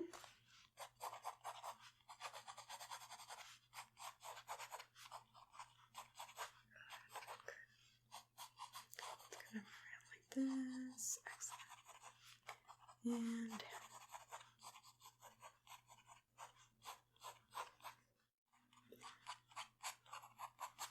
alright, so now for the final fun part of the appraisal is, after all the measuring, cleaning, inspecting, sketching, I'm going to take some notes and write up a quick final amount, date that I think you're from, etc., which I will then send to your owners. They can decide, if they want me to search for more info from them, or if they want to just hold on to you, or if they want to sell you to me in my shop, or it will then do more of the different deep dives into your history, try to get some exact dates when you were made, maybe who passed, whose hands you passed through, etc. But, let's see. Generally, I don't get to that point because I, especially today, have to outright tell people that I will not be purchasing their item because they're dupes, they're in such bad condition that it's not worth me buying them. So, hoping at least you will be worth a little more history into. So I think you are actually pretty close to the age that your owners had guessed. I'm thinking you're a couple years older, actually. I want to say you're from Wales, from a certain creator there that I know. I think I've got one in mind, maybe two, just in case. But I think you're from 1893. Okay? 1893 in Wales. I believe southern Wales. Not sure if your owners have any Welsh history, but that could explain how maybe it passed through hands. Maybe they immigrated here, or their previous generations did. Brought the item over with them. Okay. You're in very good condition for your age. And if, upon further research, you are from this particular creator, I would estimate you about $800 and we're going to say $29 at the moment. This is just an approximate for the appraisal to give to the owner so that then they can go ahead and decide where to go further. You might be worth a little bit more, a little bit less, depending on if with the search into your history, maybe the artist is not who we thought it was, so they're not as famous, or maybe they're a little bit more common of a piece than we previously thought you were, etc. I've seen similar pieces to you, like I said, from the other artists, but I've not seen one quite like yours. There's a lot more detail, a lot more uniqueness. So that could point to that you were one of the first that were made, and then as the artists got more popular, they made more copies and versions of pieces that they just didn't have time to do as detailed work, or it could be the opposite, that you're a little bit younger than we thought, and you're a later, more detailed work of the artist once they got more specialized in their craft. Right. Well, I think I'm gonna get going, give all this info to my associate to print up official documentation for your owners. I'm hoping that they want to sell you to me. You can be with all my other trinkets in my shop, and maybe even if you're special enough, into my personal collection. Right. Well, I'll see you in a bit. Thank you for staying still as I do a little appraisal on you, and I'll see you soon. Alright, bye now.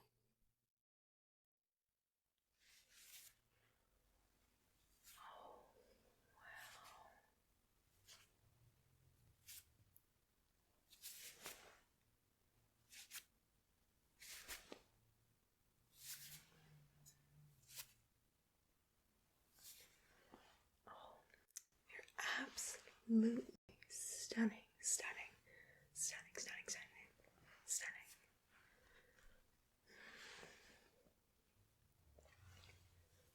Your details are exquisite. Your coloring is so unique, particularly from the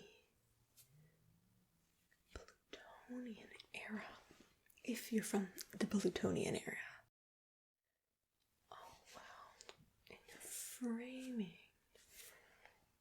is this beautiful, beautiful, beautiful ornate gold with, I believe, the tiniest bits of detailing,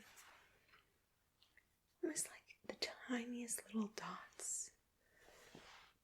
It must have been made with the smallest of the small antique tools, truly crafted by an artisan.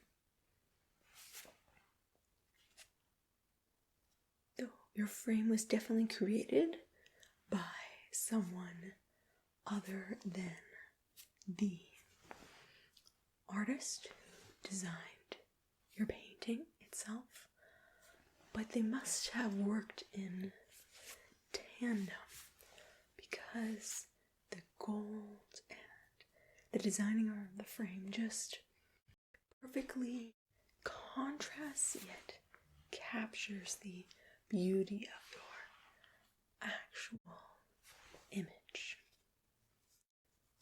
The coloring is contrasted but very, very,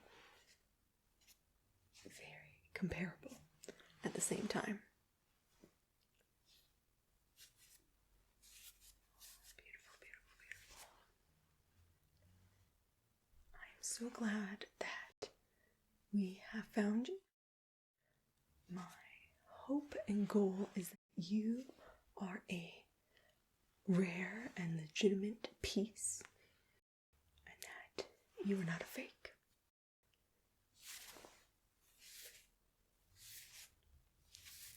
Though with how beautiful and vivid your line work is,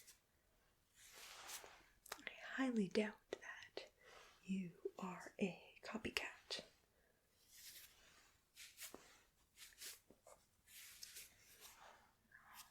Fantastic, fantastic, fantastic. I'm just going to get my little light here and get a closer examination done of all your lines,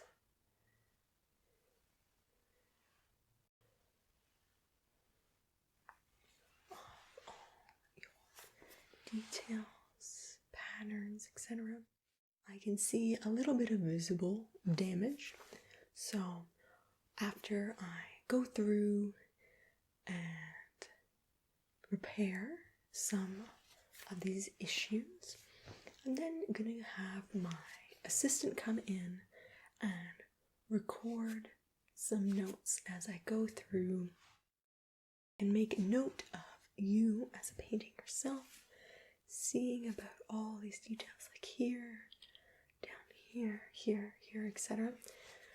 And go through, and my assistant and I will make the final determination if you are an authentic, original piece or not. And if you are deduced to be so, then we will have you prepared by a different assistant and ready you to be placed in our gallery. You might even be one of the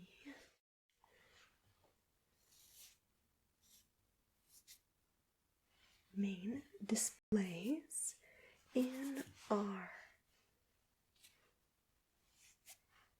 popular McLaughlin Gallery.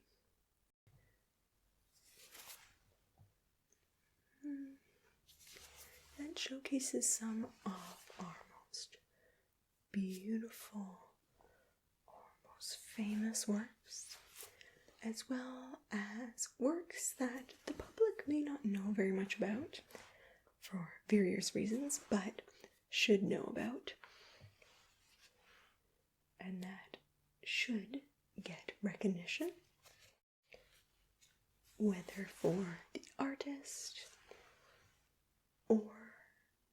or the painting yourself.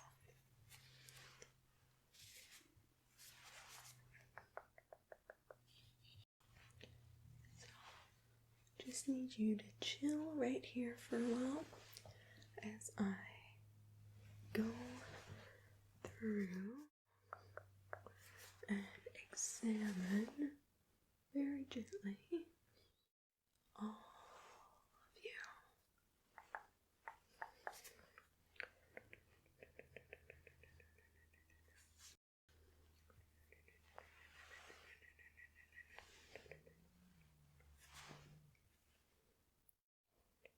Seeing in this corner, right here, in your right corner, there's a little bit of flaking from the gold framing.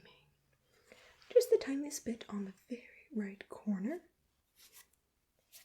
But that is quite repairable. It seems like your frame underneath is quite intact. It's just the paint used at the time. I'm not quite sure what the material is at this moment. I'll have our lab test it. But if the frame itself under your beautiful gold ornate paint is intact, then there shouldn't be a problem.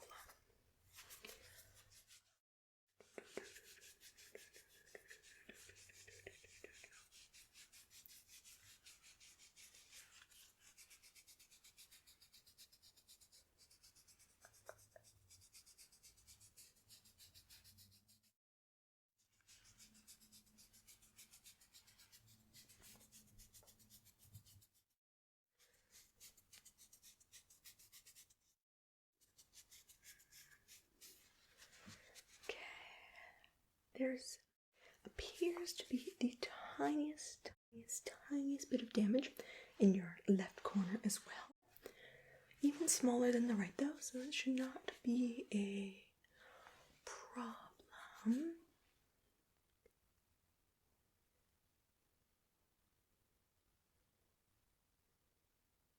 Not be a problem. Let me do a final check of the left side of your frame. Appears to be no damage.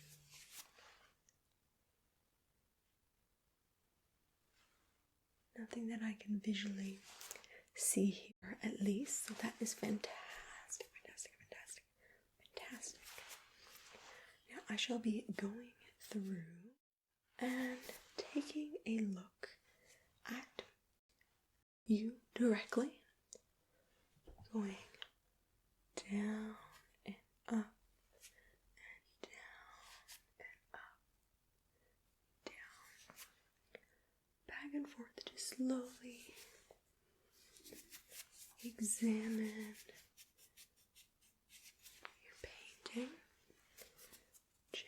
or damage. I'm definitely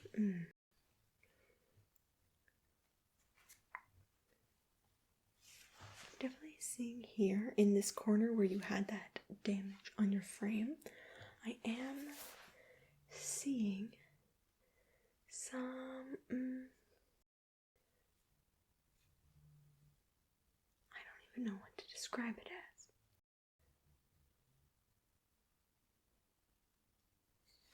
I think it's a screw, actually. I think it's a screw, but it's been painted over almost, or corroded maybe. I just couldn't even tell that it was a screw at first because it's so blended in with the rest of you. Yeah. Okay. Oh, maybe another one right here. A second screw. That one's more visible. It seems like it isn't as corroded. Oh, that's a shame. But they seem quite small. There are very many screws. So that should at least pose not much damage to your canvas, nor to the image itself. Thankfully, if it is this small and you're an original piece, it shouldn't take away your value or the ability to display you in our gallery. So I will remove those in a moment.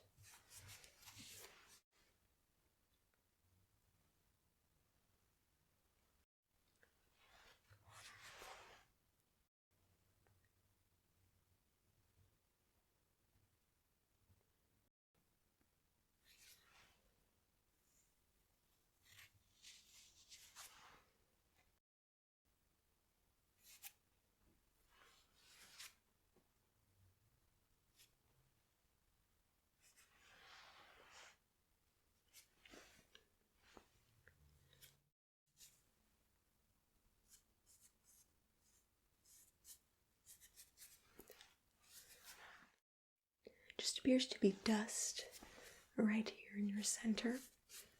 It's coming off of my hands quite easily. And it doesn't appear to be your paint or anything. So that's good news. That's good.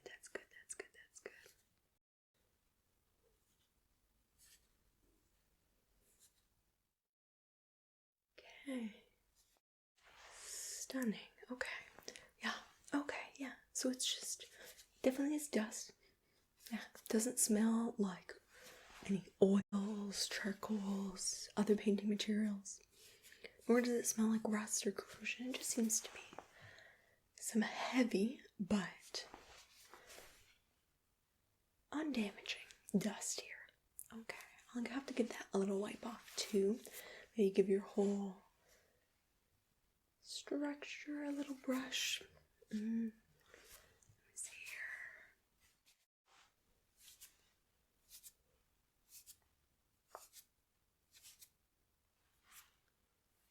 here.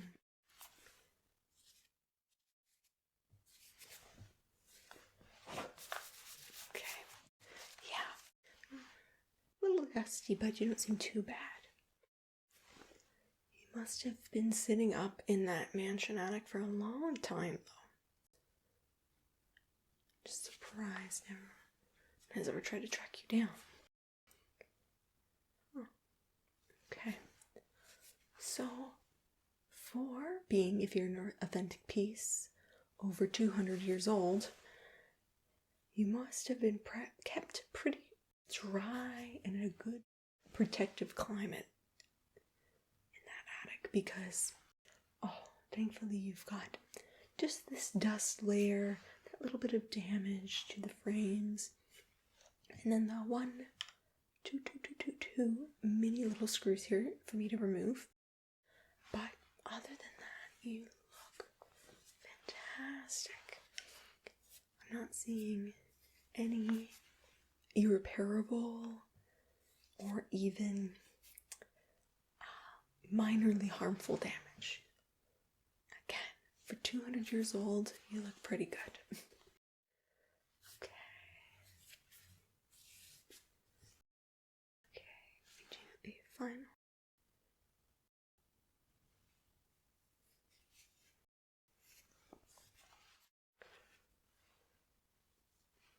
Detail check.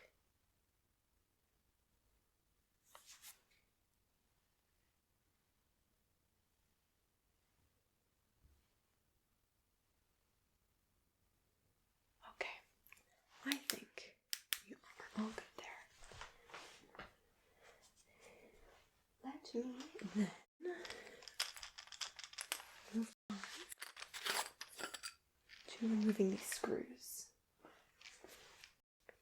Got my tiny tool here. All my different screw heads, meant particularly for delicate paintings such as yourself.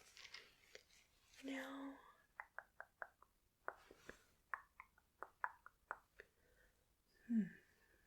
what screw should I use here?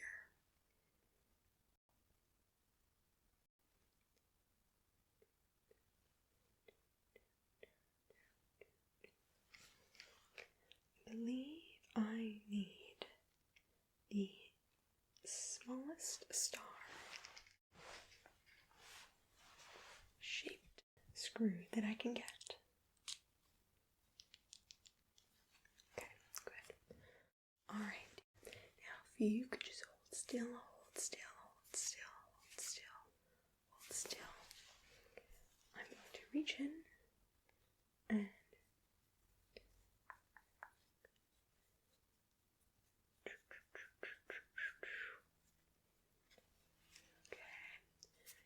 seems like at least this one is pretty embedded in, I think, a back wood piece of your frame. So I'm gonna try a little bit more. I'm going to ever so gently. Okay, now it's coming loose. Gonna be so careful.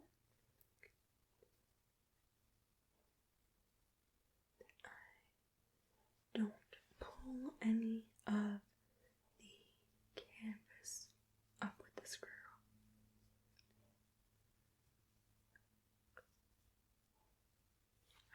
There we go. Perfect.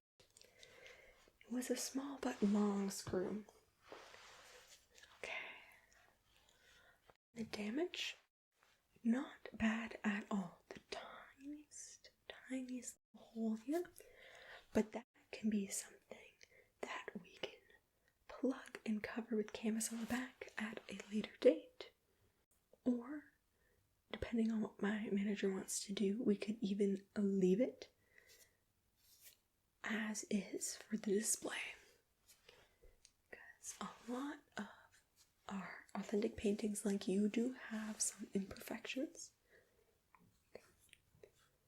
A lot of them are a little bit damaged, but that is not a negative thing.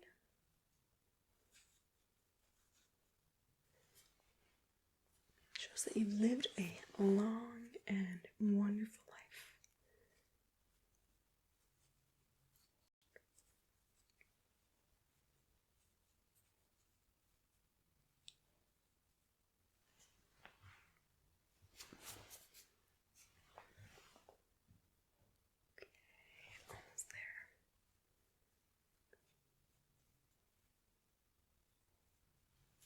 Perfect. Another small but long one.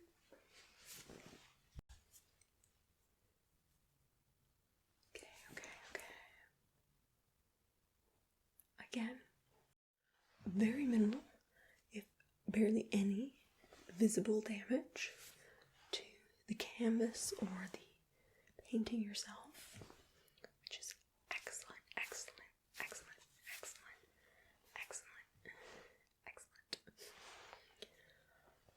Beautiful. Okay. Well, I think it is time to have my assistant come in. And we're going to deduce if you are an authentic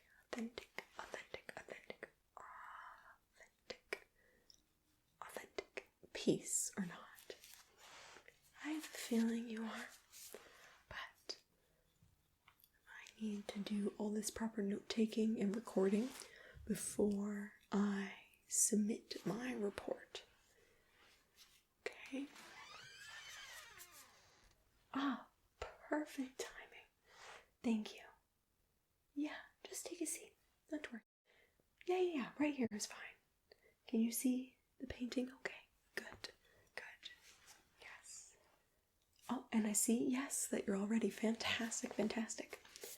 Yes, a beautiful piece, isn't it? I know. Yeah, and then you see that detail in there. For sure. Yeah. I know. I'm blown away. Yeah, so for your first recordings, if you're ready to get started, just make note that upon initial examination, there is only 1, 2 paint flaking damage to the bottom right and the bottom left corners of the frame.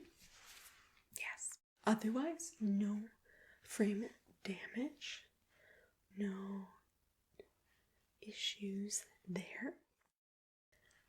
Then, upon examination of the painting, there was a layer of dust, obviously due to it being in that attic for so long. Yes, I'd assume so too. I'd assume at least 35 years, 35 to 40.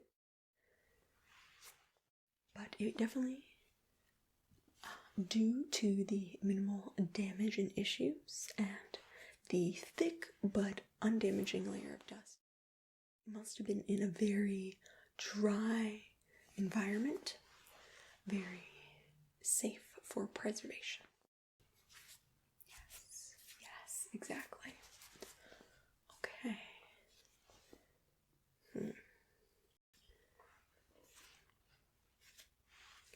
And upon further examination,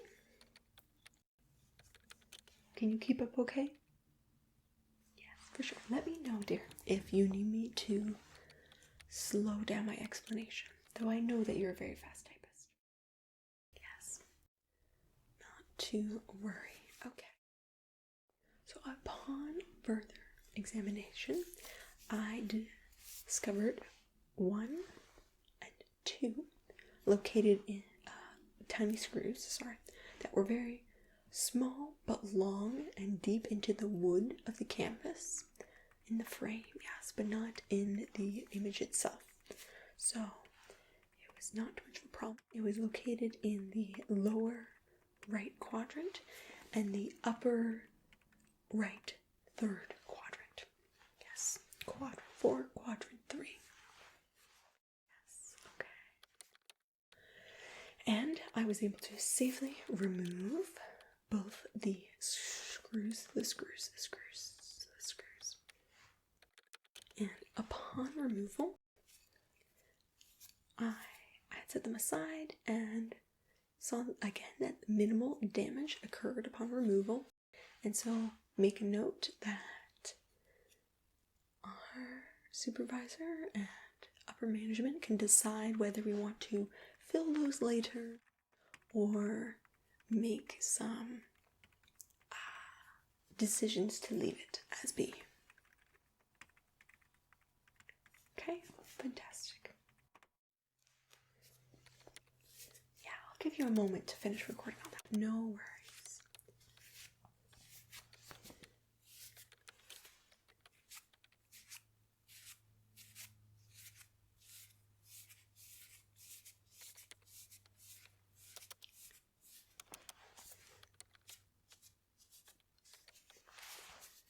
Yes, for sure. Okay. Well, I'm going to do some quick measurements here of the frame before we get started. I'm assuming Kyle didn't do this earlier? Yeah. Oh, yeah. It's no problem. It takes me 2 seconds. Okay. It is 10.02 inches on the bottom length. Same for the top of the frame. And the right side, I'm assuming it's going to be all the same, but just to confirm that no warping has happened to the frame, it is 8.7 inches on the right and 8.8 inches on the left. Okay. Let me measure that one more time. Yes. Okay. So the slightest bit of warping might have happened, though I'm unsure if it's that the right side, shrunk, or the left side, the wood expanded. I'm unsure, but it does minimal change to our deductions here. Okay. Ready to move on to our most exciting part? Yeah, I always love this too. So we're going to be going and assessing and deducing if you are authentic. As I had actually talked with my assistant before, we believe that you are an authentic Italione piece.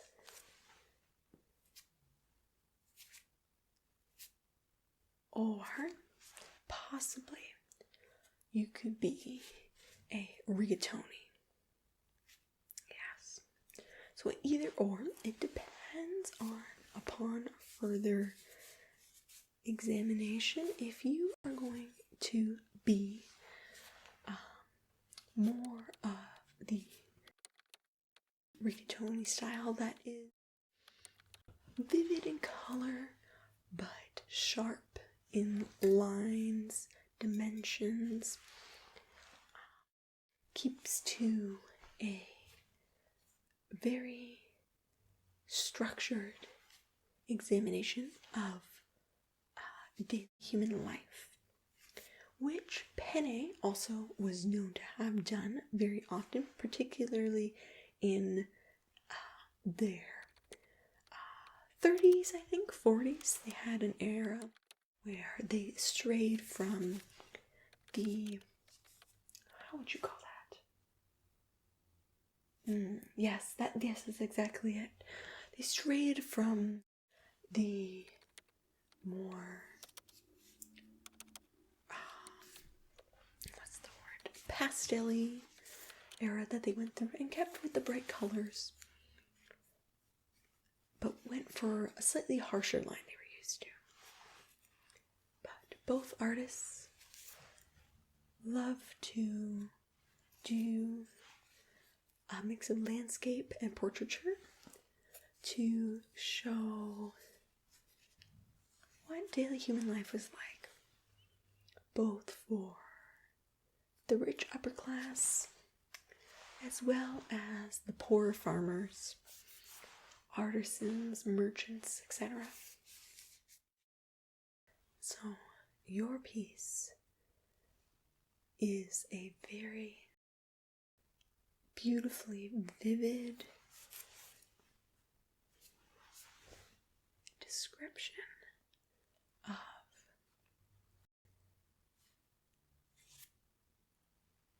late 18th, early 19th century life for,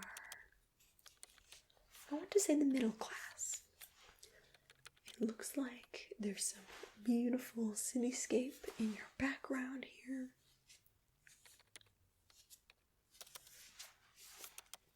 But in your foreground, there is much more realistic, more of the everyday man display of life.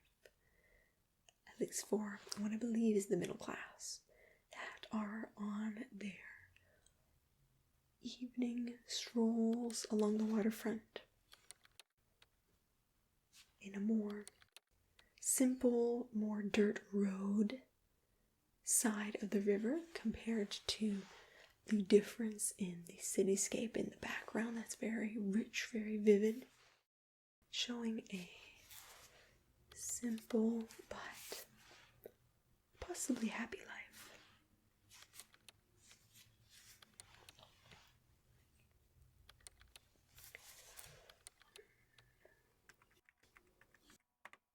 Still doing okay. Excellent, excellent, excellent. Okay. Now, the big question is, are you a rigatoni or are you a penne? Rigatoni, penne, or rigatoni, rigatoni, or rigatoni. Penne, penne, penne, penne. Penne, penne, penne, penne, penne, penne, penne, penne, penne, penne. Penne, penne, penne, penne, penne, penne, penne, penne. Penny, penny, penny. Rigatoni, rigatoni, rigatoni, rigatoni, rigatoni, rigatoni, rigatoni, rigatoni, rigatoni, rigatoni. Yeah, well, since you're in training, give me a brief description of what you think you see here beyond what I described. Is there anything that would stand out to you as being more of one other artist versus the other?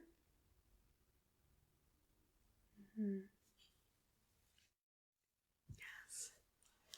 Yeah, and that is, of course, the obvious thing. There often between both artists would be a signature in the bottom left corner. And there is one here, but it is kind of, I don't want to say washed out. That's not quite the right word. Yes, I guess faded. Maybe it was in a sunny place at one point and it faded over time. So we can have our lab analyze the handwriting in particular, and that would be, yes, a step we do to confirm it, but we're just trying to look as we examine,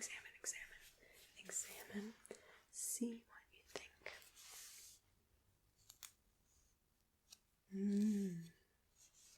Yes, and that was very, very much Penne's work. You're right. And where do you see that here? On this exquisite painting. Along the, oh, I see. You have an amazing eye. Yes. Right here, right here, right here. Right here, right here, right here. Along the river. Oh, I see. Yes, that would be very conducive of Penne's work. They very much did have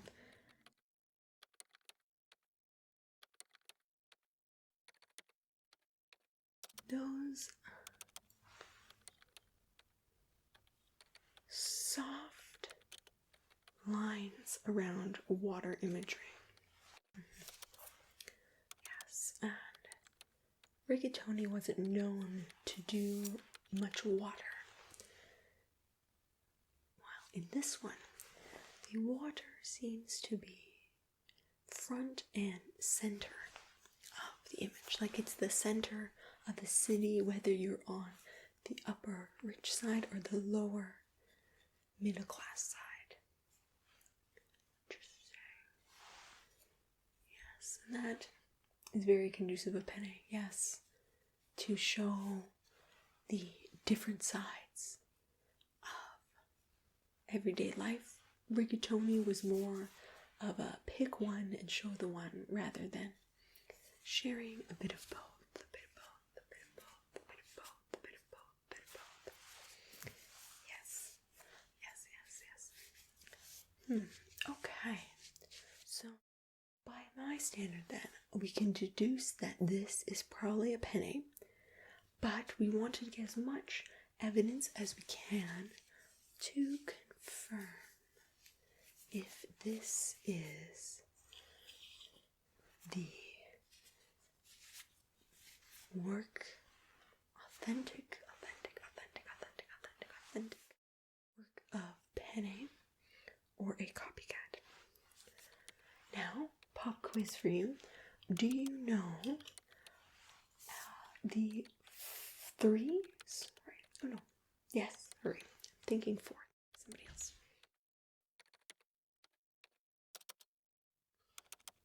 Do you know the three key signatures, not literal signatures, key signatures of Penne? Yes, so I said that one. It's the comparison between the upper and lower parts of society. And I kind of sort of mentioned the other part that you pointed out. Yes, the water. Again, and so you see here, along the water, Penny, whenever they drew painted water, they would always have these very soft lines around the water, making it the centerpiece, but they also would swirl their waves in such a way, like that, you see? Right there's a perfect example. Right there. It kind of goes up and then down in such a soft but unique way. There's no other artists that I've at least seen at that time who do such a particular wave.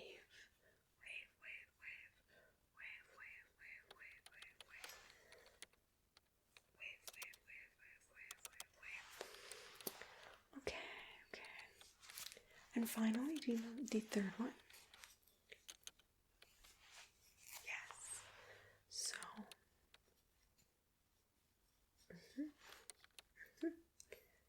yeah. Well, we may make a assistant of it. Yes, fantastic. That's exactly right. So Penny's faces are very particular.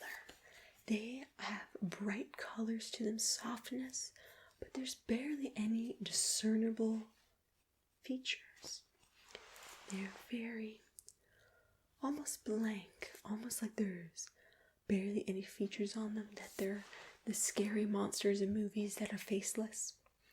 Not fully to that extent, but very distinctive nonetheless.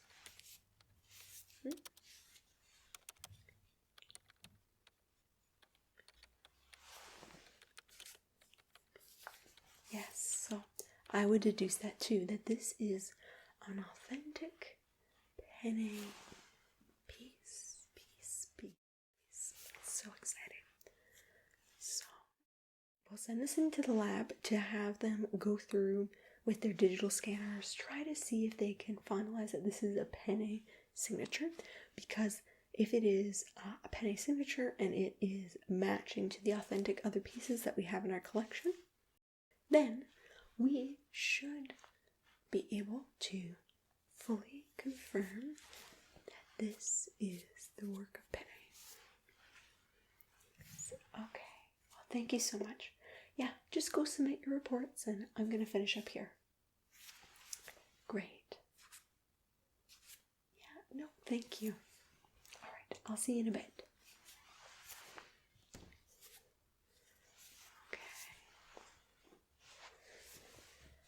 Well. I'm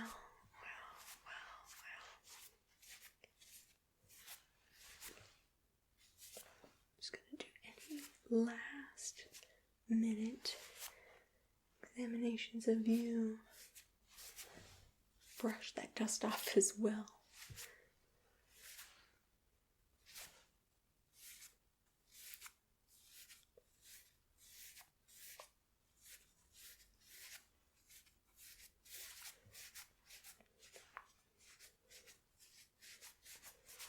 See if I have anything else I need to complete.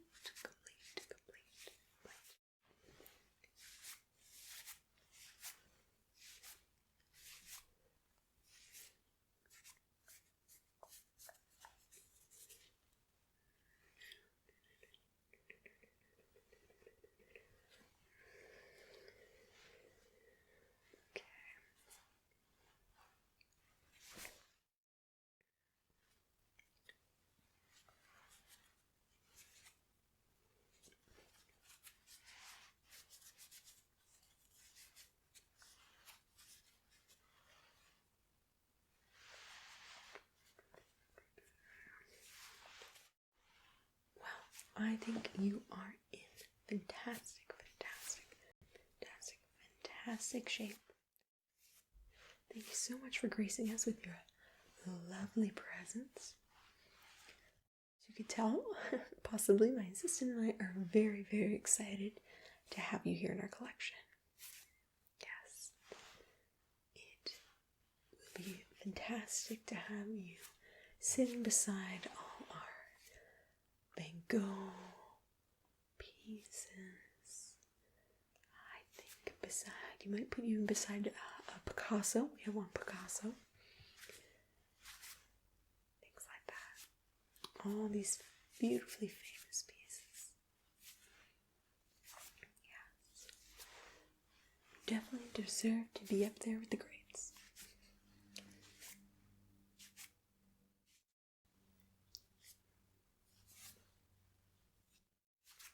We're so excited to have you up there and displayed with the greats. You definitely deserve it.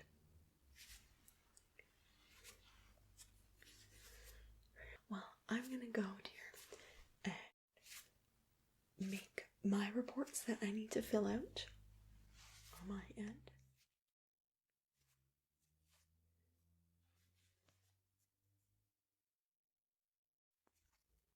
That I then can send you off to the labs for all your testing things, before we can then send you off to be displayed. Okay? Well, until then, I will see you soon. Hopefully hanging right up there in the very center of our gallery. Alright. Take care. Bye now. I'm so excited to unbox you here. All my colleagues said that you were just a fascinating piece, specimen. So let's just get you unwrapped right away because I can't wait anymore.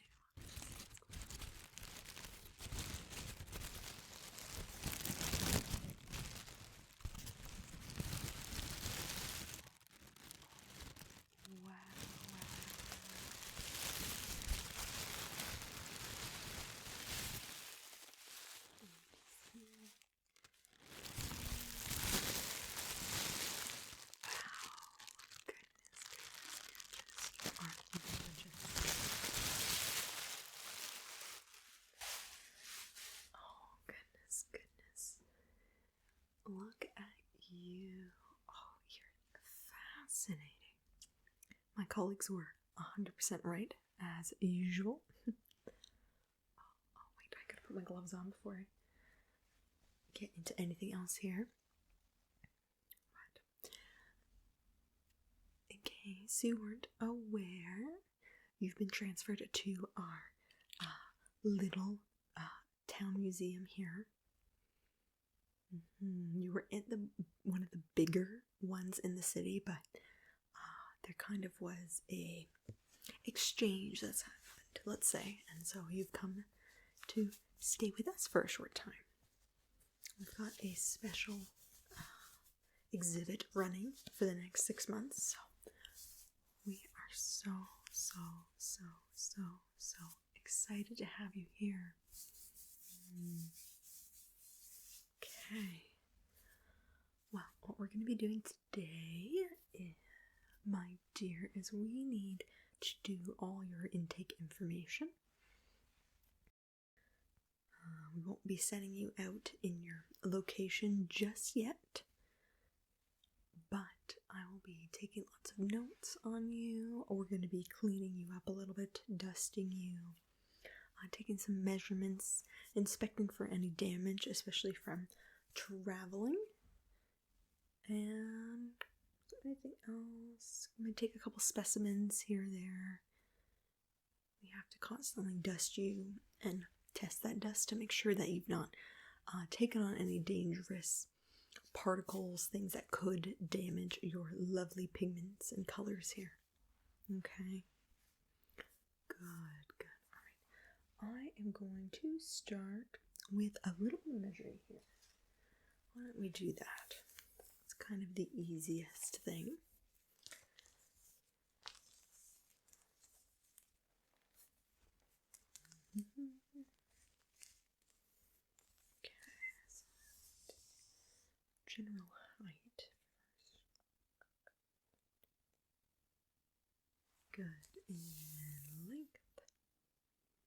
Mm-hmm. Good. Another height again. Good. And another length.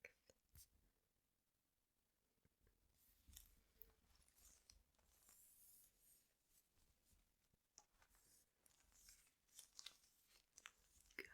Okay, I'm going to measure just kind of this angled section right here.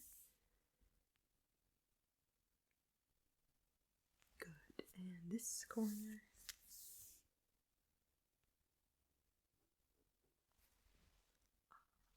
And this corner.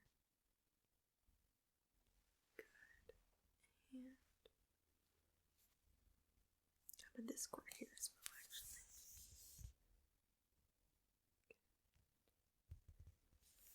Okay. I'm just gonna measure some of these minimal detailing around you, okay? Here. Good. Here. Excellent.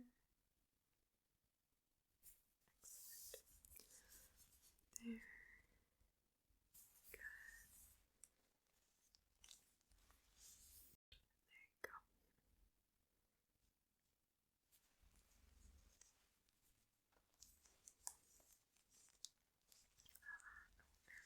Just that one there. Good. And good. Well, I'll hold on with this for now. So why don't we...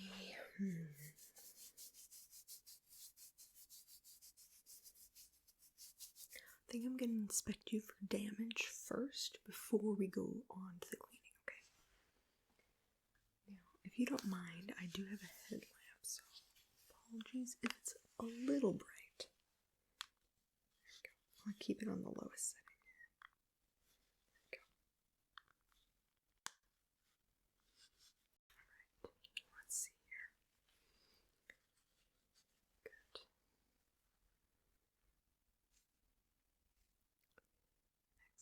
Excellent.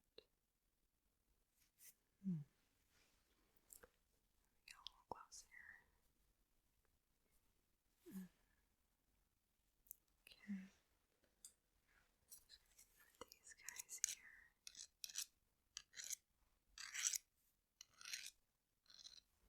Just kind of push around you here. Push around the box. We have some major protocol here where we have to inspect you or other items that come to our museum here in the box before it's removed right after transport to ensure that damage didn't maybe happen during transport and we pick up a very old artifact only to find it broken or falling apart more because we picked it up. So we don't want that happening. Yeah. Though you look pretty good, so I'm not too concerned right now. Okay. Gently touching you. Okay. Okay.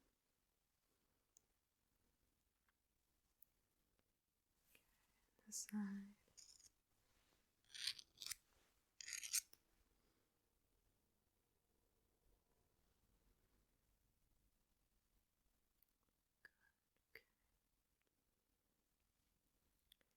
Around here.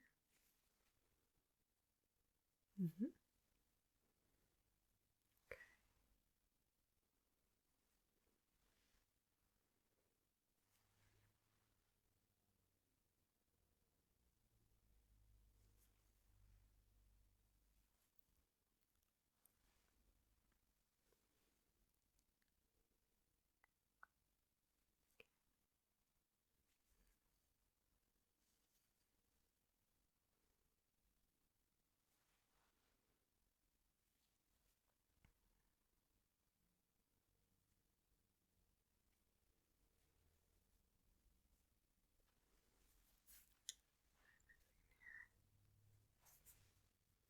Right. Okay.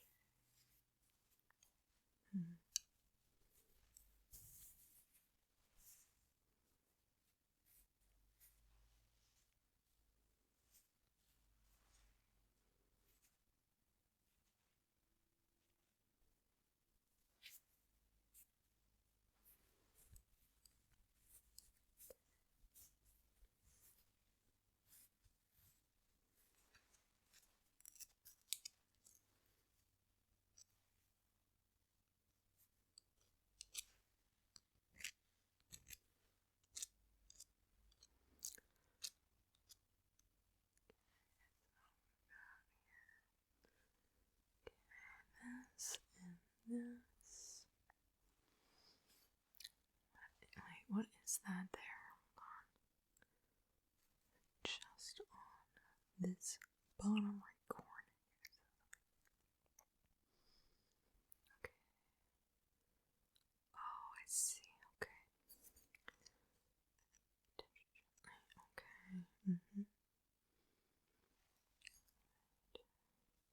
That might be a pre-existing crack that you have there. Now that I inspect it further, it looks like it's been quite successfully restored here and sealed back up. And it looks like there's no tiny minor indentations or anything there that would suggest that it's re-cracked or the crack has extended by any means. Okay, so that's good. That's good.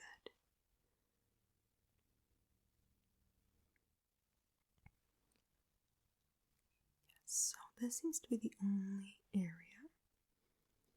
Here, here, here, here, here, here, here, here, here seems to be the only area on you with some damage, but again, not too concerned if it looks nice and sealed, like glued together, maintained. So that's a good thing, but something we definitely need to note in our intake info and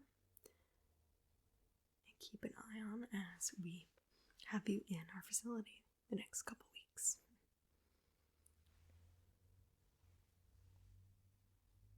Okay, I'm gonna do a final check through of you here, dear. Okay.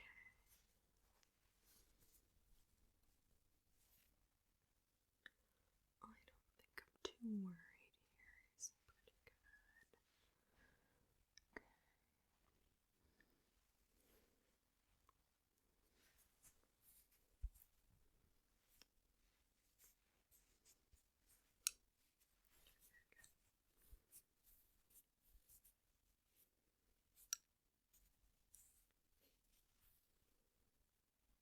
Right. Well, I think we're done with all that now. I think we'll be moving on to the test samples before we get to the cleaning, actually. There we go.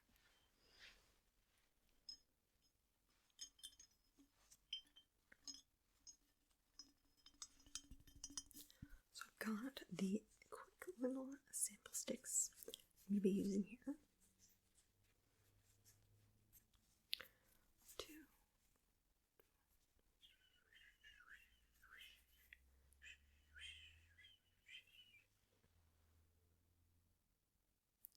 Take these samples from here. I'm going to do each corner, I think, here.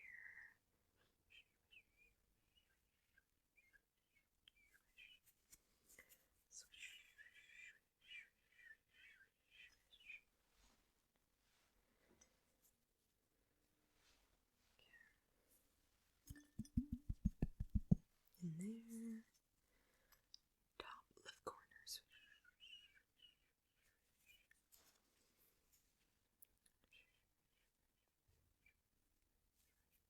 Oh, this one's turning a little pink. Fascinating.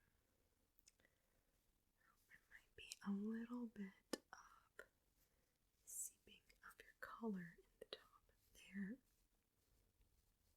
I do look a little dusty, so it could be in conjunction with that too, so we'll have to further inspect that.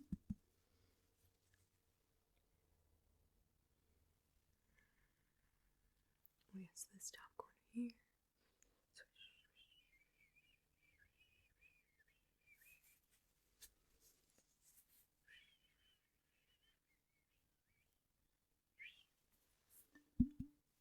Two more. So just across the front face here.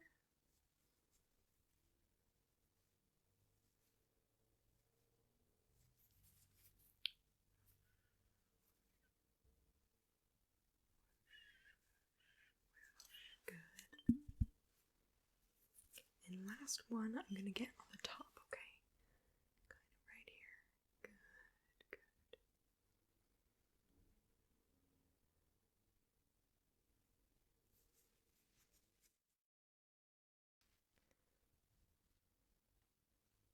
It's a little loud. There's a lot of work on the far end of the building that's going on right now in anticipation of the upcoming busy summer season, so don't mind all that noise. Okay, these are going to get sealed up and sent over to Kathy in the lab. Hopefully she can get to that pretty soon.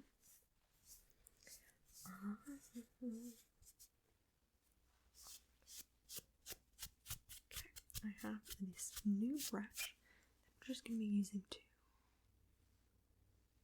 clean surfaces very gently. It looks like between the repair and how fairly clean you are that the main museum that you're at and the team there do a very excellent job caring for you. And we've had another piece of theirs a couple years ago and it seemed like they did an awesome job with that too, so happy with that.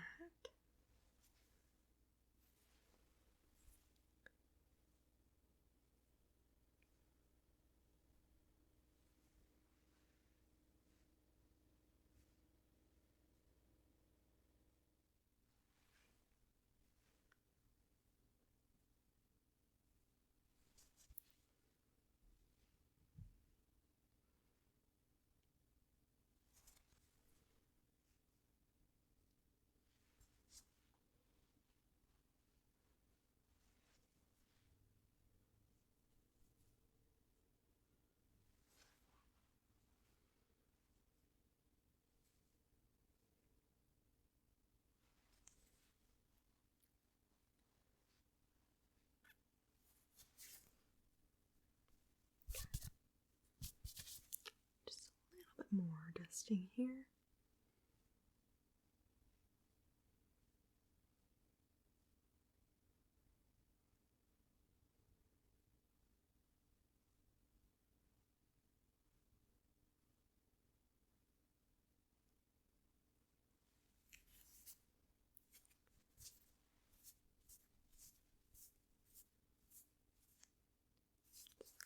Just a bit more right here.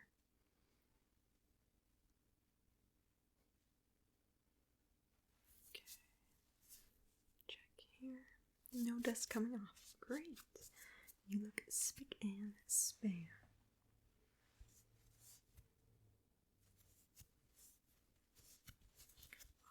It is time to finish up, my dear, with just some note-taking on you.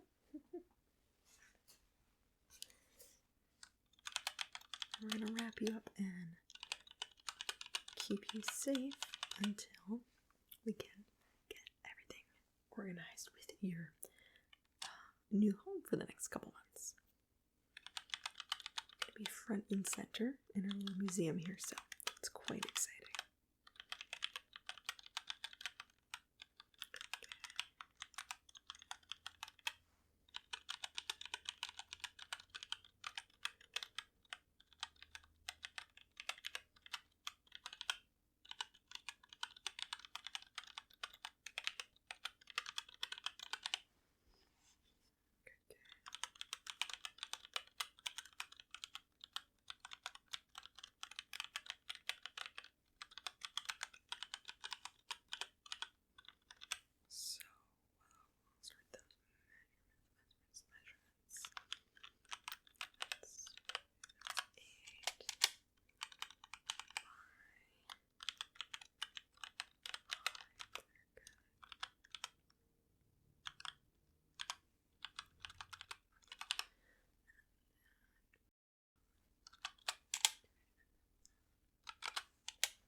took 1, 2, 3, 4, 5, 6. Okay. 6. Let's work together.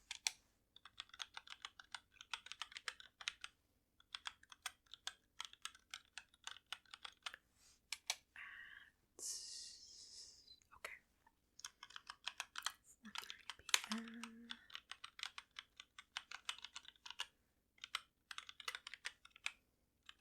All tests, measurements, inspection, and cleaning are done. So just have the damage here. No damage acquired during transport, but note restored crack on lower right side.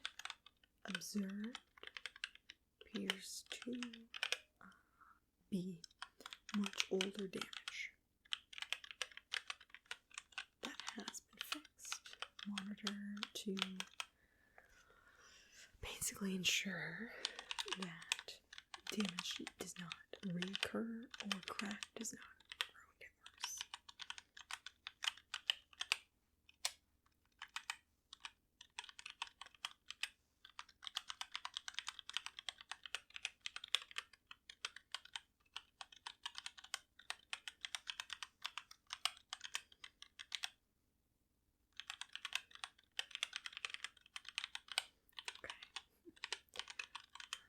So I didn't miss anything right there. Measurements. I think that is it. Just make sure this is all finalized. Yes to that. Yes to that. Yes to that. Yes, that's done as well. That one. Oh no, that doesn't apply to. Okay. And save. Well, my dear, I'm gonna put you back in your box and wrap you up for the evening, and hopefully some of my fellow colleagues will be by in the next day or two to take you out and set you up in your new space in our little gallery here, okay?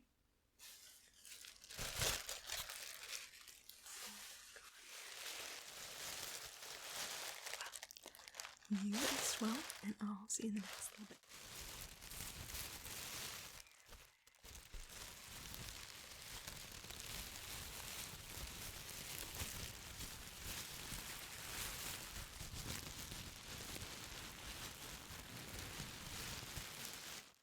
Comfy good. I know.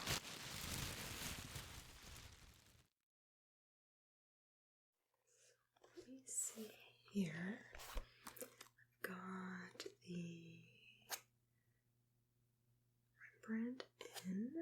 Got the Carlton. The T Swift as well. So accounted for.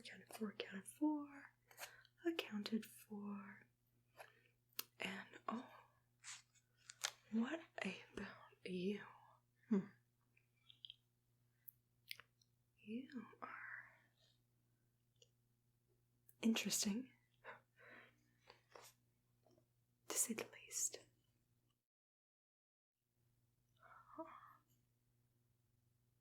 Definitely were not as well taken care of from the looks of it, but aren't we all? Let's see here. You know what? Let me get my assistant to come in and give me a bit more of your history, because I'm not seeing much about you at the moment. Okay. Oh, can you come out here a minute, dear? Great, thank you. Did you happen to have the history on this very interesting painting? Yes, I didn't have any of it in my notes here. Oh, okay. Yeah, if you just tell me a little bit about it, that's perfectly fine. Yeah, oh, I know, don't worry. You can get the paperwork to me later. I know how slow the office can be. They kept end up with how quickly we do our work, then we'd be able to get all these artworks out and ready for the curators much faster. But it's not my job, I guess. Okay. Okay. So we're thinking 78 to 87 years old. Okay. I can see that. Yeah. Do we know anything about the artist at all? Okay, so you're assuming it's her? Yeah.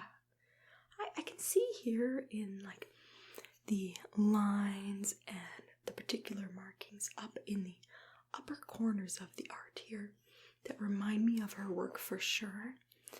But I don't know. Something about it doesn't scream Amelia to me. Though it could be, if you're looking at the timeline, you're saying an earlier work of hers. Yes. Fascinating. Was there any other theories on that as well? For sure, okay. And I really do not have any info on this one. Was there any info on where we got this piece from? A random donation, okay. It's interesting. Usually we have people who want to get their name kind of in a gallery or whatever, just for donating pieces from their collection. Okay, well that is all fantastic.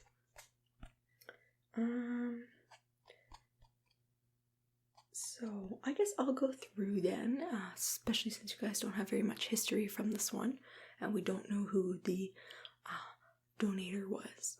I'm going to go through, I'm going to get some of those measurements. Yes, I could do that as well. I can do a basic inspection before we send it off to the restoration team, for sure. And then I will try to do a bit more research on it, and I'll see if, it's worth putting into the new Dawson Hall.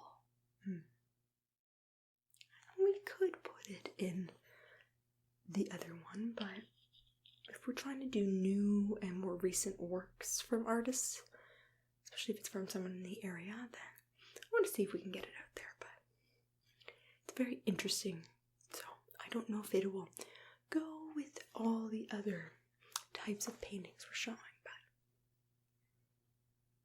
but yes, I see what you're saying. You can change around everything, be a bit more of a pulling piece. That is true.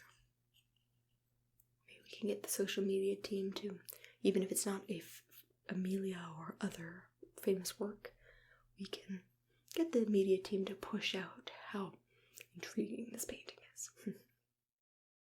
Alright, well, give me a shout if anything. And thank you so much, dear. You're much appreciated. Alright, I'll see you around. Well, as you heard then, my dear, I'm definitely going to be working on a couple things with you today to see if, we can judge and critique if you're worthy enough to be in our Dawson Hall, as I said. But maybe you're just interesting enough. Okay, well, take some basic notes about you first. You have a, what is this? Like it's starting to flake even a little bit, goodness. Interesting, okay. So you have a bit of a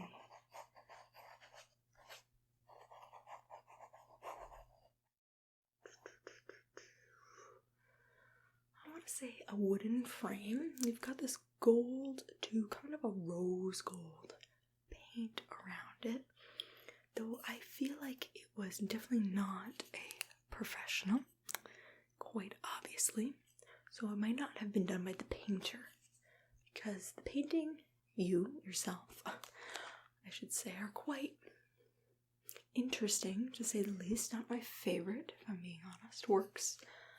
But you've got a tone of professional strokes to your lines and to your blending, especially particularly on this street line here.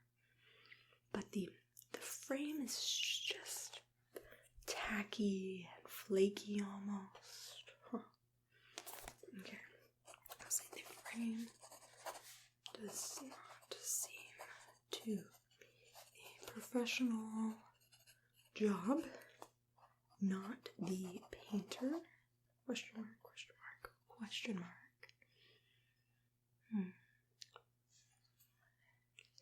The type of paint as well. This is very interesting to me. The paint if you are 78 to 87 years old, then this paint, at least from the material that I can tell, is going to place itself, maybe I'm going to place it 10 to 12 years later. Okay, interesting. Alright, so that's the frame for now. Now for your own painting assessment here, like you may have been hearing me talk to my colleague, you have a bit of these particular strokes, especially in the top right and left corners. They're indicative of Amelia, but unless you are a very early work of hers, when she was still experimenting before she found her full true style, then I don't know if you are Amelia painting. See, the one interesting thing is there's a patch of something here that's been painted over gently. Don't touch that too much. Gentle paint job there. Amelia, question mark, question mark, question mark. Paint in bottom right corner, indicative of painting over name, question mark.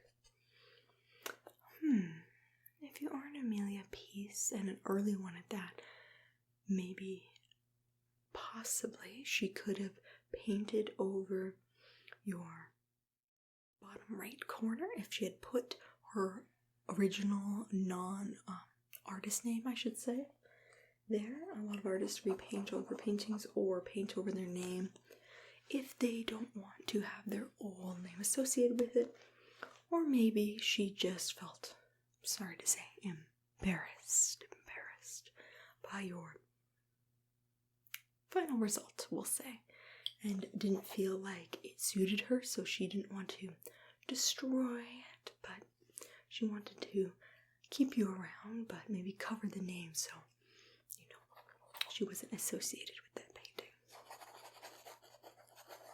No offense to you, my dear. Okay. That. Because otherwise, you are Amelia painting, the age and slight time period, at least your painting itself, minus the frame, matches up. To get a new page. But that's the thing. I'm unsure if it's going to work or not. Let me see here. Okay. Let's see.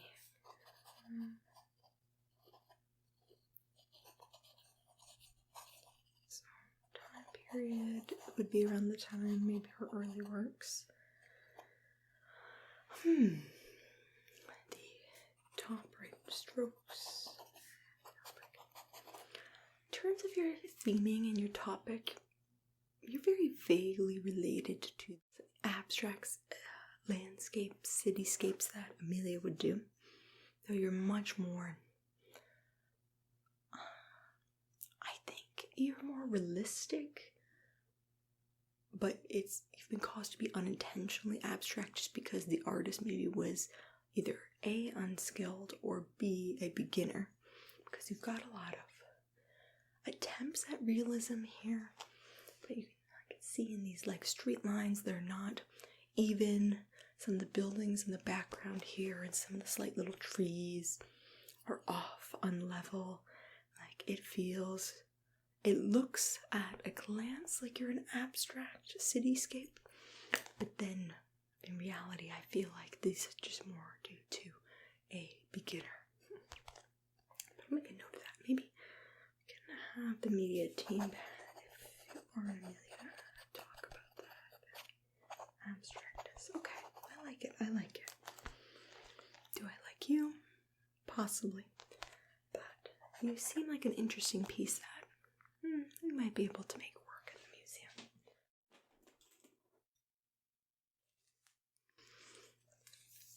Okay, let me take some quick measurements of you here. A lot of this work will be done by the restoration and the historical team, but I want to just get a basic understanding of you.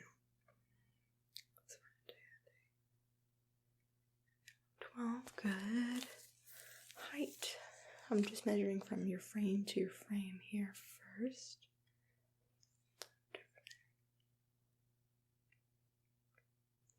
Good. And I'm going to reach the side and see if I can get your depth as best as possible.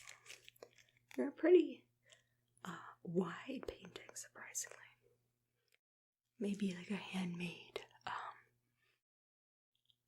frame on the back in terms of what your material was stretched over. Okay, but now I'm just gonna measure just you minus your ugly frame there. Okay, that's good. And from up here, a little bit more there. Give it a little bit extra. Okay, good.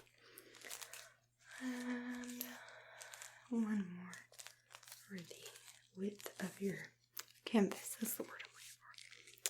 It's been a long day. Hopefully you'll be my last one before I can take a bit of a break again. Okay. Let's see there. Okay. Finish. Excellent. Okay.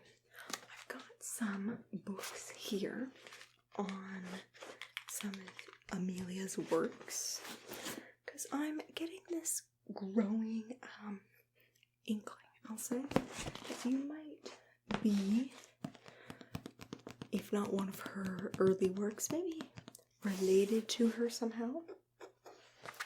We'll give it a look and see. We've got the old curiosities and works of Amelia Bonaparte. International Collections Library Collection of Howard Regards. International Collection Library History of. Okay, I'm gonna go for this one in particular.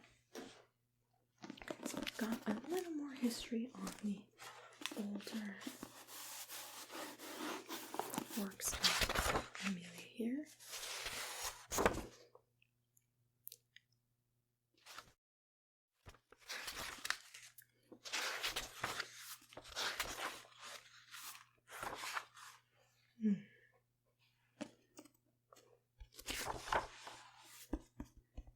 The historians can do more with you in terms of research and things like that, but when paintings like you come through my door where we don't immediately know who made it, but we're at least slightly intrigued by you, I kind of do the basic measurements, assessments, research, note-taking, so then I know who exactly to divvy out the work to, which teams you kind of need to go to first, and make up some initial notes to send over with you so that the other communities and teams know kind of where to start looking in terms of your history.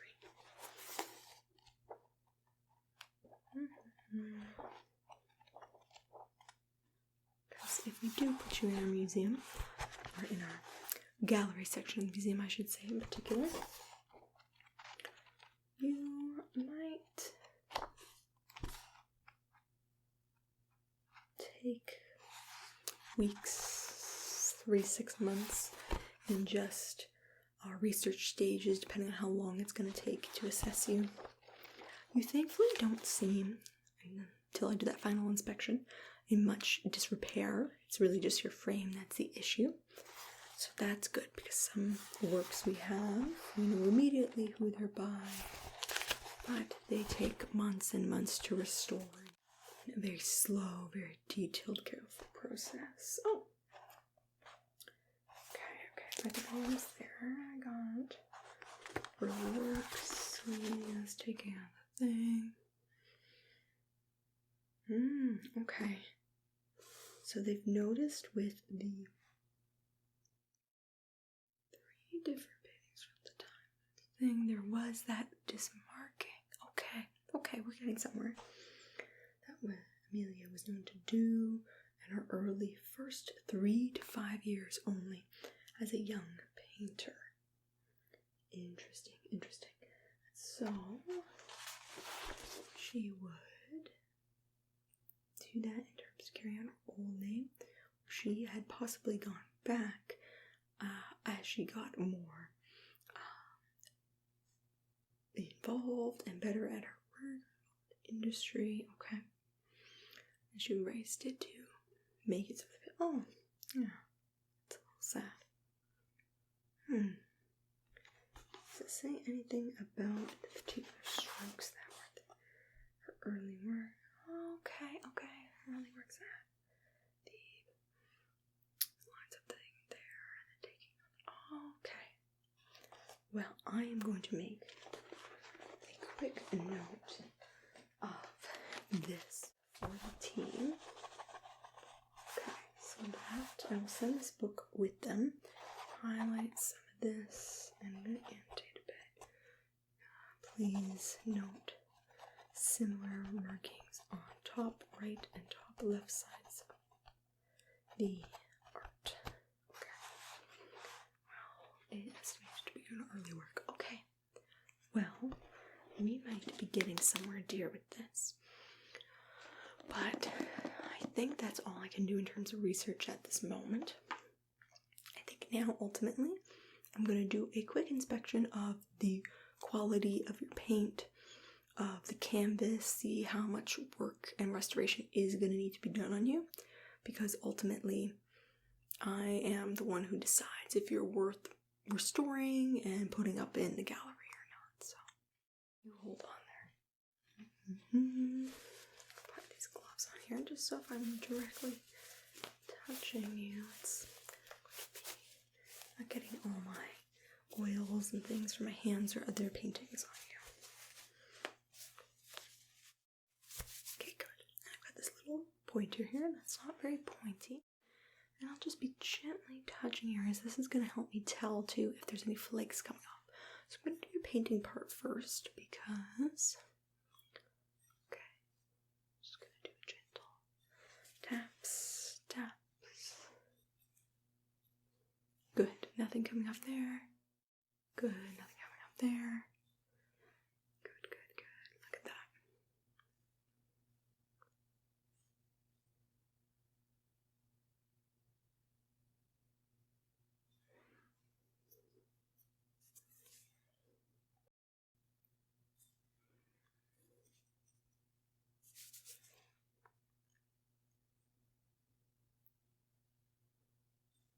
Good. Okay. So I'm not too worried about... none of the flaking of the paint is happening, even as I'm gently prodding and touching it, which is excellent. That is one of the biggest issues we have with some of our other paintings that we have had our teams work crazy hard to restore just because, you know, they're a very famous artist or something that we don't have that era of in our collection. And often with those, we'll see that the paint is just flaking right off. Okay. Now I'm going to gently touch you, pat.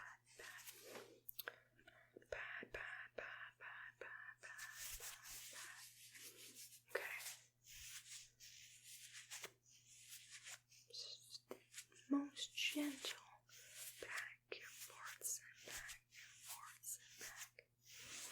There. Good. Good.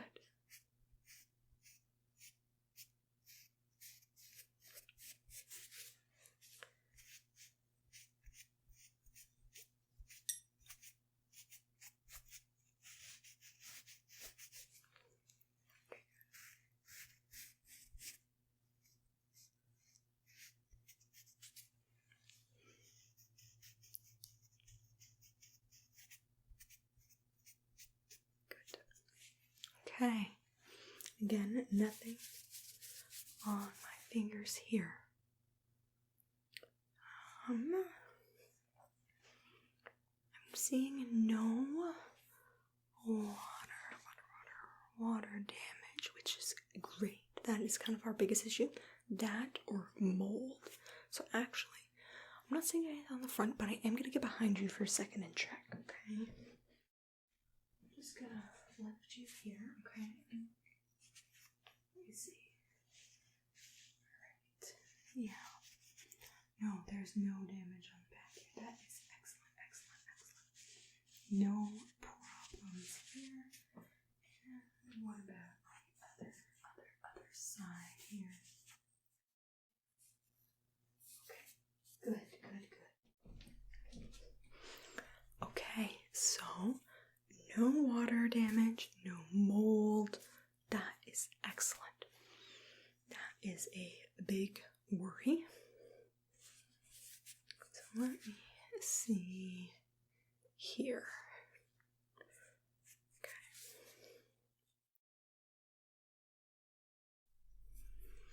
Yeah, okay. So I think you as a painting are in great condition. We could not have asked for better. Now, and that does help, you being only 70 to 80 something years old. Generally, we see a lot of damage with either art that's not been properly stored, so it's gotten like water or other damage in an attic or a basement or a shed or something, or B, art that just is, a couple 100+ years old. Or a little bit of a combo of the two, unfortunately. So finally, to end off, dear, I need to see your frame here. I'm assuming that we're just going to fully replace your frame if we were to process you and put you in the gallery. Because it's just, this frame will not do. I'm sorry, your frame is really bad. Again, I don't know if it was the artist later on did a bad slapping on wood paint job. And the frame is not very nice anyways, even without the paint. It's very bland, very basic. Something it almost looks like you could buy in a store. It's not handcrafted or anything. No intricate details, which I don't think this piece needs it because it's got that intrigue, but let me see here. Oh yeah. Yep. There is some paint definitely coming off on my hands here. Okay, well that's okay. We've got a good collection of good frames that I'm sure one of our curators could set you up with. Because I hate to break it to you, but you are growing on me just a little bit. Just a little bit. Don't get too ahead of yourself here. I think you've got a lot of interest, and you could garner a lot of interest in our gallery. Okay. Yeah, okay. So that is that. I'm going to make my final notes here before I send you off.